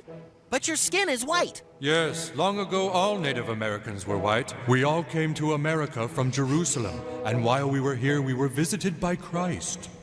Jesus lived here in America? Yes, eventually my people were all killed by the other tribe of Israel, and as punishment, God turned their skin red. These are the Native Americans you know today. Dum dum dum dum dum. And that is what they believe. So that's like every other religion. It's bullshit. Right. Absolutely. Yeah. So there you have it. That's actually, if you remember in 2012, like you can be like, well, who cares about Mormon? But that actually hurt Mitt Romney because there were because he was a a Mormon? fair amount of people on the right that, didn't trust him because he was Mormon. Is that right? Yeah. Wow. I didn't know that. Huh. Yeah, I don't trust anybody that's too religious. I got to be honest. I don't care what religion you are. If you're way over the top, just leave me alone. Yeah, but I don't think he was like a Mormon extremist. I don't think he I was bet he either, drank man. coffee and Way out of line. had normal underwear. Yeah, not the magic kind. Oh, but the magic underwear. They I do have forgot magic about underwear. They do. Yeah. You're right. If they issued it like free, I'd wear it. Oh, it'd have to be free though. Yeah, if the military gave us sports bras and they were garbage, but I still wore them because they were free. Well, I so. suppose, yeah, that makes sense. Yeah, why do you think it is that people, and Judd, please jump in on this as well. Why do you think it is that people need to believe things like that? Why does it have to be so? I'll give you an example, because I was kind of like, maybe they'll do South Park on me too, because when I was in third grade, I was going to go to First Communion for the first time. So you go to confession, then you go to communion in the Catholic Church. That's how you do Confession it. as a third grader? Oh, yeah. What do you... You What- know, what do you, you you haven't known me What? long enough to know. Yeah, well, I guess not. I'm just like... But I do remember the priest came in and said, no, you have to understand something. When you go to confession for the very first time, you'll hear my voice, but it's not me speaking. You're actually speaking to, and God is responding to you. And I said, no, he isn't. That did not go over big, I will tell you. I hope you confessed that, Tom. And you saw I him said it again. right in front of When a you saw cl- God, I should say. I literally said it in front of about 30 kids, and that priest was pissed off at me. I'm like, I'm 7 or 8 years old or something. It's like, even at that time, I'm like, no, it isn't. Yeah. Even a little boy knows. Yes, when I'm talking, it's not me, it's God. Yeah, okay, whatever. I love that. Like all right. Yeah, okay, buddy. I still remember in a religious class, there was this kid next to me that was like known for just saying ridiculous things. And he raised his hand and he said, you know, I used to believe in God. And then I asked for a bike and I never got it. Yeah, see? And I was like, Yeah. I still remember that they were just staring right at him. Like, and I was the like, same stare that I got. exactly. Same one. I didn't even ask for a bike, for Christ's sake. I know. I Yours just is argued the point. Low bar. It was a low bar, no question. So what do you think, Judd? Should I have been excommunicated? First of all, no, but I went through the same thing at St. Therese because in second grade, yeah. I think we had first communion, and I think was it third grade with confession? No, you had to go And to it was confession first and then communion. Okay, well, anyway, it was a pain in the ass coming up It with was. sins to confess at like the age of 8. We live Like, you'd different sit there lives. the night before, and you'd be like, You yeah, do. I was mean to my parents or my sister, I guess. I might have said damn at some point in time. I don't know. Yep. You'd rack your brain. And then when you stop going, because, you know, you become a lapsed Catholic, that's when you got the good stuff. All right. Yeah. Yeah. Yeah. That's when you could be like, look, God or priest, I'm not sure which one I'm talking to, but I'm going to knock your socks off with this one. Unbelievable. This confession's going to be a good one. I got to be honest with you. Most of the priests I knew at St. Joe's and St. Anne's were pricks. Yeah. You think of religious leader, they'd be kind of nice and, hey, how you doing, young man? Yeah, but it's like politics too. It is. It attracts the wrong kind of people. It's people that don't want to be challenged. Robert. Like just it's just like, well, I'm in with the big man. Okay, you don't get because it is like the one thing you don't get to question it. No, right. you don't. Everything Right. else is like, okay, let's challenge me. Let's come up with the best. And that it's like, no, you have to take it on faith. And the bottom line too that people don't think about is money. Like if you're in charge of a parish, what do you need? You need the rich people in your parish to give. So the political, I've not thought of it that way, but the political comparison is exactly right because really one of the most important things is cash. And so you are out there trying to trying to probably do one of the most non-Catholic things possible in my case, which is you're pandering for money and because you're in charge of the church, but yet you're supposed to be this extension of God. I would call it a conflict of interest in retrospect. I mean, don't Catholics have the thing too where there's like that purgatory, or it's like a very Italian thing where it's like your mom's, well, listen, your mom's dead, but she's not in heaven. You know, we're going to need, you give us a little kickback and then because we're in, but you can't just waltz into heaven. You can't just waltz, you know, you got to make sure everything's taken care of and then we'll pray. We'll do the special prayer. Protestants don't know what Mormons don't have the special prayer, and then we'll make sure she's in heaven and she gets to meet Mary. Yeah. And she gets to meet Mary. That's a very important They're part. all up there. They're all waiting for her. She wants to see him. The VIP package where she gets the meet and the greet. front row. She gets the meet and greet with Mary. Right. It's not too late to upgrade your ticket purchase to Never too late. the big room. Yeah. It's never too late. You can get in the tent. Beers are free here. The tent. They got Comes a tent. with a heaven T-shirt. You get your own copy of the Shroud of Turin over here. You got some goodie bags. Yeah. Try explaining. And as Tom can confirm, they do. Trying to explain purgatory to like a second or third grade kid. Oh, God. Because they're like, it's like, okay, it's hard enough to imagine that up in the clouds, there's this mystical land of which we all ascend to, you know, our spirits, right? But then it's like, but you're going to be in the middle. It's like, where the bleep is the middle? Where is this purgatory? Like, is it Oakland? What's purgatory? Oh, beautiful Oakland purgatory. Also, sometimes purgatory in my day-to-day sounds like heaven. Oakland is a perfect description. It is. Like, well, it could be worse, but I don't feel great. You want to be in San Francisco, right? Yeah. But you're not in San Francisco. You're going to hang out in Oakland until we clear you. Yeah. Isn't that, I mean, you're being judged after you're dead. That's that. You can't even get rid of it then. I have a question for you, because I actually do like to meditate, just sit and, not about anything in particular, but just to sit and be quiet and think and meditate and all that. Is that where it started? And everyone went, wait a minute, we could make money with this. If you're meditating, let's roll it over into a religion, and then we can start making money. You think that's how that happened? I think, well, if you want to go back to like Nietzsche and stuff, it was like, well, you have strong people and then you have smart people, and the strong people are strong, so they're just like, give me. Right. And so the way the smart people were able to like keep the strong people in check was like, well, there's actually someone even stronger than you. There you go. But you can't see him. None of us can see him, but he's up there, and we know what he really wants, though. And then it's like, oh, because the strong aren't the smart. The strong are the I mean, maybe some, but it's mostly, you're not reading when you just, benching trees. See, I wouldn't be one of the strong ones, but clearly not one of the smart ones. But anyway, you're kind of stuck in the middle. I'm stuck in the middle. I would have been in the middle, and then it's like, well, I don't know. But that was the way they kept the strong in check. Was then okay? Well, we know what God wants, right. And then that's a way to accumulate power without needing a gun or muscles. Is you just appeal to what happens after death, and you can obtain power that way. Do you think violence has gotten to such a level because nobody believes there is a God anymore? I think it's because they do. It's because they do. Because there's more than this. Like in the name what does of this life matter? Yeah, it's the But next why would you one. be violent? You got to be a nice guy to get in, don't you? Yeah, but if it's violence on the behalf of whatever name. religion you Well, I believe, suppose. that gets you in there anyway. suppose. Like, if you think this is all there is, I think there'd be a lot more like, okay, yeah, whatever, man. Like, well, let's just like a big Mexican standoff where everyone's like, are we good? We good? Yeah. We're good. Yeah. We're good. You're good? I'm good. Was it? It's the fact that, like, no, just live your life according to your religion, and sometimes you have to take some people out, but God will understand. And it's because it's horrifying if you think of like all the people that have died in the name of religion, and if this is all there is, you're like, oh.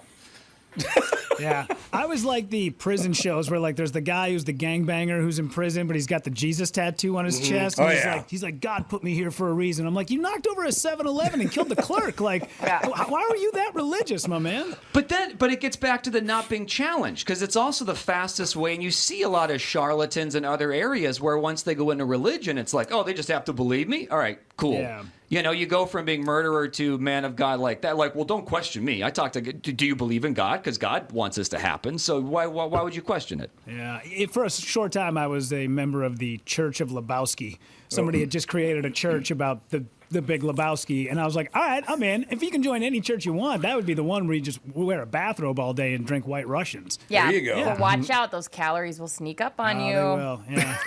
Well, not if God is on your side. That is true. He wants you to be 300. Just pray those calories away. If you can pray gay away, you can pray calories away. As Robert said, this life doesn't matter. It's the That's a next good one we have to point. worry about. Mm-hmm. Yeah. I still love the fact they had to simplify it down to God or good and evil the devil. I mean, is that clear enough? Yeah. Like, really? You couldn't come up with better Well, you names got to than simplify that? it. You do Like, have there's to a lot of dumb simplify it. folks, so you got to. That's Well, because you know. it was like, this is simple as Yahweh, possible. and they're like, what? Yeah. Never mind. God. It's God. But the devil does have great names, though. Beelzebub. Oh, I mean, yeah. you got Lucifer. Like, there are some Shelley. names I much prefer. The let's devil just- is boring. Shelley? Yeah. Yeah. Oh, yeah. And God always shaking his finger like, you either behave or I'll send you to Oakland. Yeah. Figure it out. No, I don't want to go to I'll send Oakland. you to Oakland. I liked Oakland, actually. The Oakland Hills are beautiful. Not a lot of agreement with that. Never mind. Never been. I've been. Like, you're I right hate by it. it. You're right by a Oakland far. Hills just sounds like a nursing home. It kinda Wait, does. we That's got to put true. Mom in Oakland Hills. Lot She's of- not. Yeah. People don't realize a lot of very wealthy people live in the Oakland Hills. The rest of Oakland's not that great, but the hills are very, very nice. Nice. It's true. San Francisco, I haven't been there in years and years. We used to go to San Francisco all the time, but I have no interest now because they've trashed my beautiful city of Oakland, unfortunately. Yes. You work in San Francisco? No, I haven't got. I mean, I would. You know, it's just Yeah. a matter of bookers getting back to me. But I would definitely work. I mean, I'll work anywhere. I enjoy the challenge. I agree. Especially I doing agree. political stuff. I think it's fun to try to go in someone's home and win them over. And Well, that's great. I got a couple of gigs in Iran next week. the Ayatollah's a big fan of mine. He's a That's not Ayatollah funny. and I go way back. Yeah. Not This is funny like in Carson. least. Yeah, you'll be appearing in Iraq on July 13th and on July 15th, stopping in Iran before you come back, right? Yeah. You got to go, homie? Yeah, I do. But That's this has been enjoyable. This has Oh, been I very love it. enlightening. Well, this is how the shows get to be more and more and more because I'm telling you, and I'm not just saying this because Robert's here, but this show was built on comedians and it needs to get back there, and it's been getting back there lately. I just love having comedians in studio because you get to all these different things, I love all that stuff. You guys have your different viewpoints on stuff, so thank you very much. But Judd, we got 20 more minutes to do without you, man, and it makes me very sad. Oh, I'm sure you'll do fine. And by the way, you've never called me lovely at the start of a Judd segment ever. So, Robert, Tevin, you should feel special. I Lovely think I is did. Not a word I've ever heard from Tevin. I don't think that's true. I think last Thursday I called you lovely and talented. That's what I thought. Gelfand was there. There's no way. There's no way. The rest of my segment right. mocking That's me right. and you. You're right. You're right. All right, I'll see you guys. Thanks, Bye, Sally. Judd. Judd Zulgad, ladies and gentlemen, SKOR North. We're in studio. Tevin is here. Robert's here. You got Rudy. You got Brittany and some other pain in the ass. So moving forward. Oh, my God. It really is 19 minutes to 10 already. This show blew by. What are you doing? Just he was so dark. He's I black. didn't mean that in a racist way, and I knew it was going to be taken. Never knows he's black. Okay. Brittany's All newsflash right. to Brittany. You're too dark down He there. looked like he was in like What the a. hell was... He looked like he was in like in a closet. I just wanted. It's the same lighting that everybody else is under. Yeah, baby. Yeah, baby. I knew it. Even when I pushed it, I go, "This is going to be a race thing." Oh, I well, knew it. I was like, she's standing up, she's reaching perfect. This is going to be a I know. great way to kill 19 minutes. 19 minutes, just. That was amazing. Little too Wesley Snipes for Yeah. we got you back to I an love Obama Wesley. where There we it's go, yeah. Sorry, I was trying to make you look An acceptable good and level. Is lighted. this an acceptable level of blackness now Shut for you, up. Brittany? Yeah. Oh, I My like purse it. closer. Right. Yeah, no, for sure. Switches the purse over to the left side. yeah. Yeah. He actually said he was too dark. He was just in a little dark I corner. need somebody to That's clip that for the button bar. like, Tevin, if I were you, I wouldn't do any bird watching right Yeah. now. Don't do any bird watching. I can't. I'm so sorry. Literally, Catherine puts the light there because it's like a dark little corner, and I just wanted to I don't know. We all know that, but the listeners don't, no, and so it's more fun. I'm this a way. monster. Yeah, it's much more fun this way. Inside of her head, this is what we heard. Hey, nice skin color. Yeah. Touchdown. That's exactly right. Hey, nice skin color. I think I said that about white people, though. But You yeah. did, yeah. Oh no, I'd say about anybody. I'm not trying to get off anything, but I was referring to some honky. I don't remember who it was. Yeah. Whatever happened to honky? Nobody's ever called a honky. I want to bring honky back. I love that word. Yeah, honky's great. What's the origins? The picking up hookers in New York. Oh, so they would honk. The white guys would pull up and honk their horn and go, a honky's out front. That's where it came from. So you always know the origin. That's actually I got nothing to do but read. That's it. My whole life is very boring. I just read a lot. Specific thread you're going for there. No, yeah, I like learning things like that. Where did that actually come from? I love it. I was throwing it out there hoping you knew it, and I was even shocked that you did because that's impressive. One of these days, and I've been reading a lot about this for several years and never brought it up, but I want to talk about literally the connection between Africa and America back in the 1600s, 1500s. It's fascinating how people see one side's evil and the other one's not, or this side's evil and that one's not. You were selling people, assholes, and you were buying people. Yeah. How could you think one side of it's good? Yeah. I just don't understand that at all. It's either this side or that side's horrible. They're both horrible. Yeah. I don't understand people. You're too dark down there. I just want to point out. Could you turn a light on them?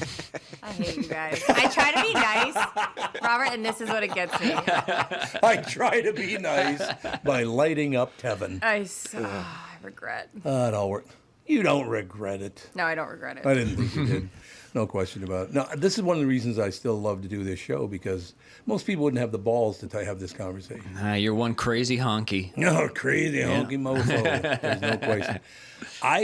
One thing I got to be honest with you about, and I do get in trouble for it, I treat everybody the same, and some people don't like that. It's weird. They don't like it. It's like, it's none of your goddamn business, first of all. Yeah, like the right thing is to be disrespectful to certain people just because you disagree with them or whatever. Right, or to coddle somebody or be like, oh, you can't talk to them that way because of slavery, so you got to be nice to them now. Don't you hate that? Like, just stop. Stop. It's like they think they're doing you some magnificent favor.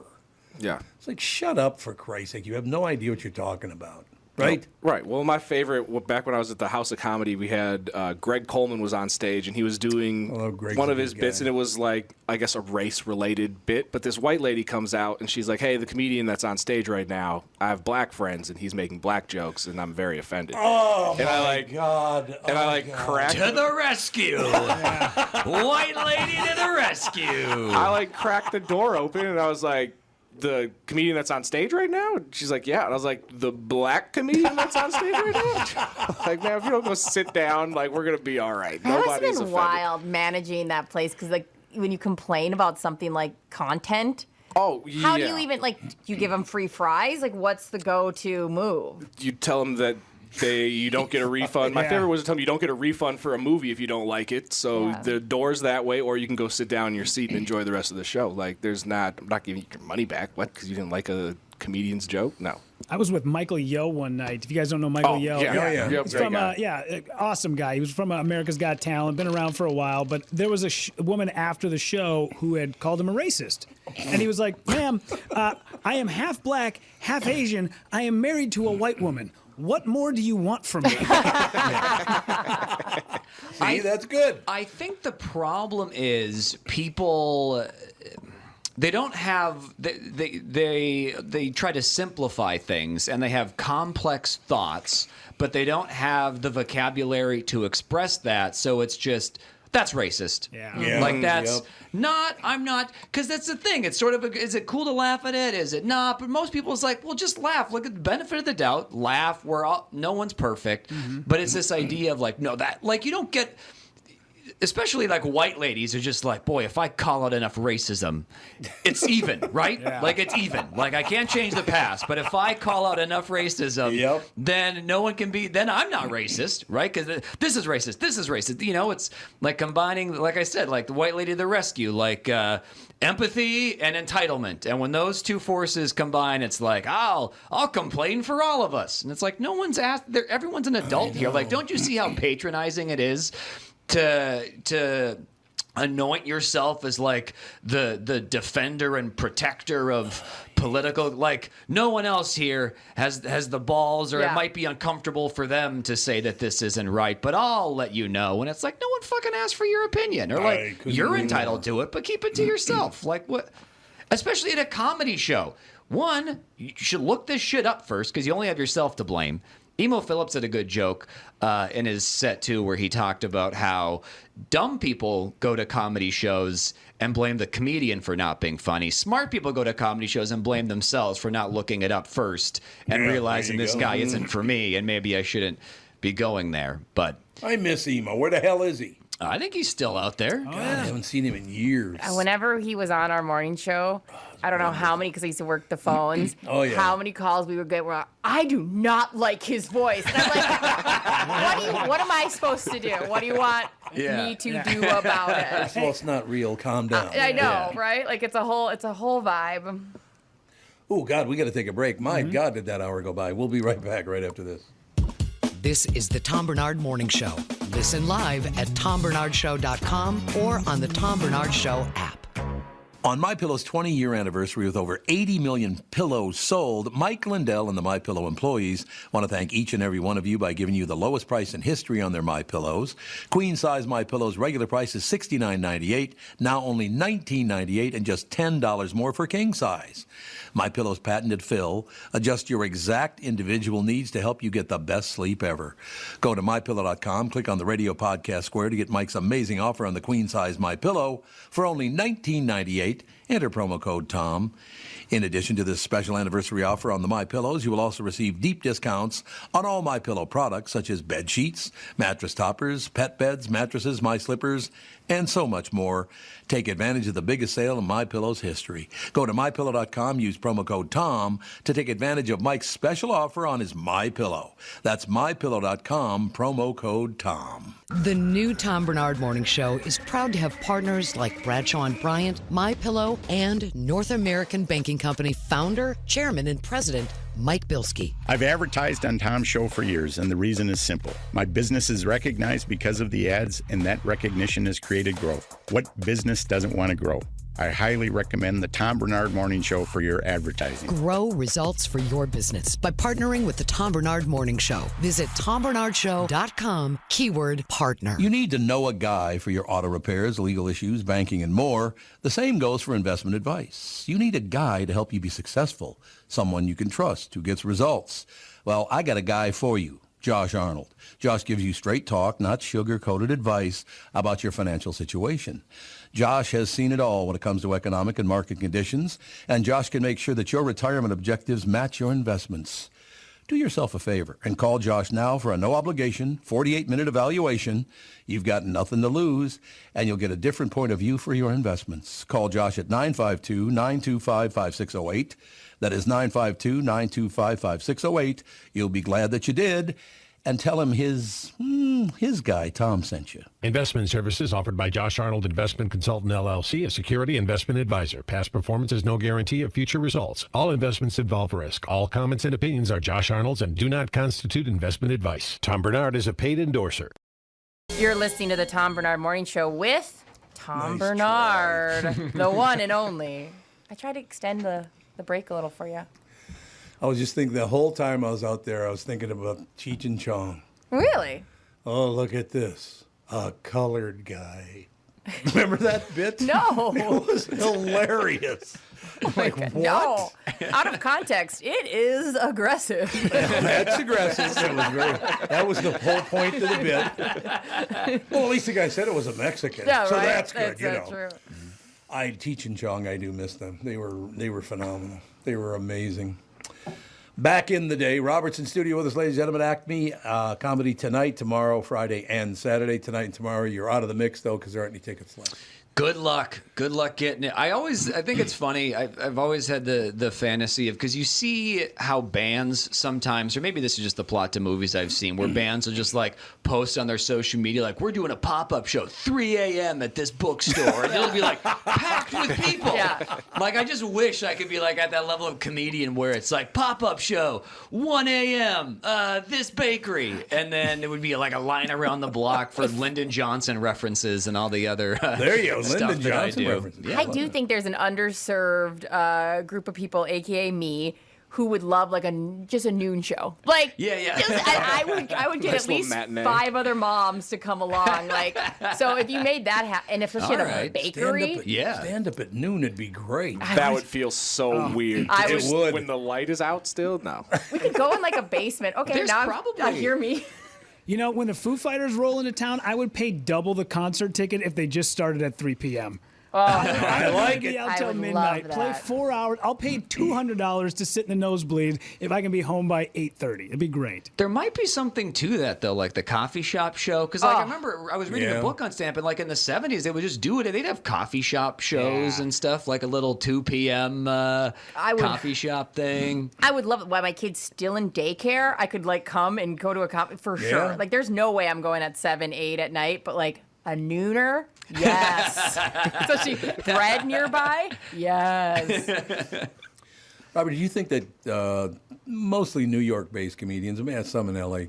too, of course, but they haven't gone back on the road at all, some of these guys, so far? They're starting to now. It was definitely, COVID shut down a lot of the coastal stuff, but now they're coming out there. And I got a buddy of mine, Mike Early, who is an ACME guy. He's in New York, and he's back in town now, and I think they're starting to more. Yeah, when Dave Attell is finally traveling again, you know that they are starting to get back he's out all again. over. Yeah. So that's good. I'm glad to hear that, because that was a huge, huge part of it. There's no question about it. So having those guys on the road and the women on the road again. But I will say it was actually very good for me that they stayed put, because that allowed me to get in at a lot more clubs and get seen and stuff. So it was nice that COVID was very good to me. I'll say that. It see, there you go. Yeah, there's some plus sides to it. Well, see, that's the whole thing. You think you can get people to look at it that way? Not so great for some people, but for some people it was great. So calm down. Yeah, I mean, there's definitely. I'm not going to tell someone that everyone in their family die of COVID, but be like, well, I got in. I'm headlining a few clubs now. All in all, so, it worked out for me. I mean, it all evens out in the end, I suppose. But yeah, I mean, I think that's part of keeping a sense of humor about that stuff, is just trying to find like funny, dark silver linings to stuff. And it's going to take me a while to get over the ones we lost. I mean, many of them I met through you, Tevin. The comedians you're saying? Yeah. I mean, what did we lose? Like 10 people over the COVID bull? I mean, not all of them died of COVID, but a lot. I mean, just the fact that Louis Anderson's never coming in studio again is really, really weird. You know, all those people. Gilbert Gottfried. Andy and Gilbert Gottfried were good friends. It's too bad. Yeah, there was a whole, I mean, even without the COVID, though, like Bob Saget died, and Norm Macdonald, and it was just, great people. So can we? Meanwhile, Jeff Dunham's out there putting out specials. I'm just saying. That's the one with the puppets? Yes. Is that the guy with the scary. puppets? Yeah, that's the puppet guy. You know what's so scary is like, you better hope he survives the next 24 hours after that shit. Go, bring it. Someone, go ahead. If Jeff Dunham dies, I'm not at fault for it. You are manifesting too hard right now. Do you think he'll leave anything to the puppets if he does die? Oh, for sure. Do you think, because does he have a family? I doubt he's got. You know what's hilarious about him? I talked to him once in my life. That boy's got an attitude, man. I mean, if you sit there with your hand up a puppet's ass all day. I would imagine, like, if he did have a family, it'd be like neglected children who are like, oh, you're getting the puppet's haircut. Oh, like, right. You know, like, the puppet gets its own room. Exactly. I ran into him, and I guess I was introduced to him in Vegas, and he had this thing like, I'm Jeff Dunham. I'm like, what? Yeah. Okay. Puppeteer. Good for you. I wonder if that's like a social anxiety thing where Yes. he cannot communicate without a Yep. puppet in his hand. Hi, Tom. I'm over here now. So he had talking through his hand. I'm That'd be scared good. of the future and death. Like that's when like his real things come out. Like, I'm like kind of a prick, Tom. Yeah, that'd be good. Yeah, that would not be good. I kind of feel bad for him. I would suppose don't. is he like wears like Piff the Magic Dragon always dresses up in the dragon costume when he Piff, goes and does like radio? Yes. Does Jeff, he has to bring the puppets with him, right? I would guess, Because that's the whole shtick. You can't go Even anywhere on without radio. him. Yeah, you're right. Yeah. Or does he just do the voices? He just gets uncomfortable and he's like, "Can somebody give me a sock?" Like He was never on the KQ Morning Show, was he? I don't think so. We I don't may think have he was ever called on. him, Probably by design. but I don't think he Yeah. was ever on. Yeah, I didn't like Uncle Tommy for some reason. I don't know what the hell it's all about. yeah. I wouldn't Well, let him he'll put be his hand dead up my soon, ass. so we Yeah, can he'll just be dead.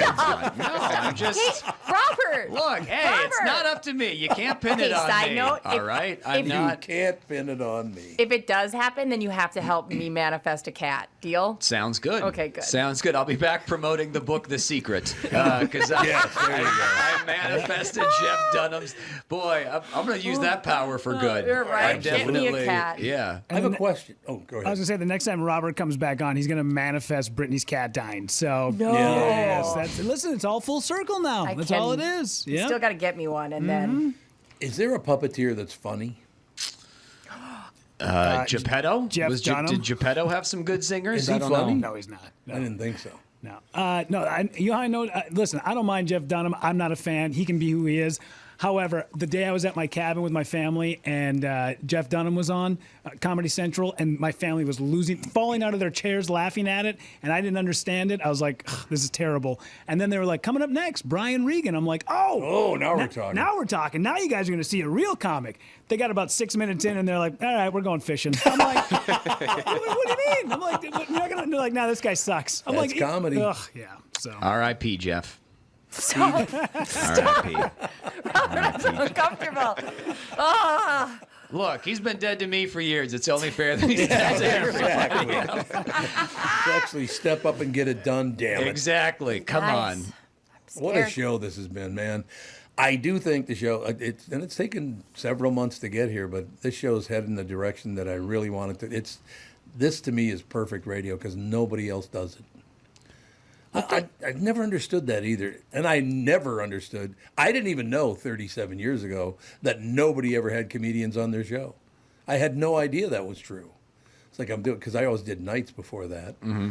So when I started doing morning radio, it's like, well, of course you bring in like comedians and actors, and why wouldn't you? Yeah. But nobody did for some reason. I don't know why. Most people on radio probably like to just hear the sound of their own voice. And Yeah, so then, maybe. yeah, like Or there were language restrictions or something too, or if if the comedian's edgy or underslept or I on love whatever. that. Well, exactly. That's the thing is it's I very love entertaining. that. But I It could is. see where if you were on a radio station or some sort of where you were subjected to FCC fines and violations and stuff, Mm-hmm. where it might be a little more. You'd be more cautious about it. But now with podcasting and stuff, it's a no-brainer. But I mean, even 37 years ago on that morning show, we never got in trouble for that, did we? That I can remember. Probably not. Well, I mean, and at that time, too, when people first started having comedians in, it would be like, hey, so tell us about that time you went to the airport. Now the comedian does a joke, and it doesn't hit the same because you're just talking to a microphone, so it's not as good of radio when you can just come in and riff and have a good time. Well, I think that's very important that comedians don't come in and do their act. They just are who they are. Mm-hmm. That's when it's really, really good. And we've been very, very lucky now in the last month or so. We're really kicking into high gear, and 5 days a week, as far as I'm concerned. If I could have comedians in 5 days a week, I'd do it. Absolutely. Because you guys and women you speak the truth. Well, like I said when Robert was on last week, we can get you a comedian every day of the week. I don't know if a lot of them are going to be that good, but I can that's going to be a problem. But they might not kill other comedians, so there's that. I haven't killed anyone yet. Nobody's dead that I'm know coming of. back though. The day after he dies, I'm coming back to dance on that man's grave. I'll be in And mourning, all black. I'll be in all black. Yeah. Getting back to blackness again. Didn't you Oh, learn okay. your lesson? I gotta go. We do have to go. I'm gonna Ladies play and We Are gentlemen. the Champions. I'll come on. No, hit me with your best shot. Ladies and gentlemen, hailed by the Minneapolis Star Tribune as the sharpest political commentator on the Twin Cities comedy scene, Robert Baril. Oh, it's great having you. I'm telling you, I told you that Thanks, before. man. Acme Comedy Company tonight. Tomorrow you can't go, but Friday and Saturday you can.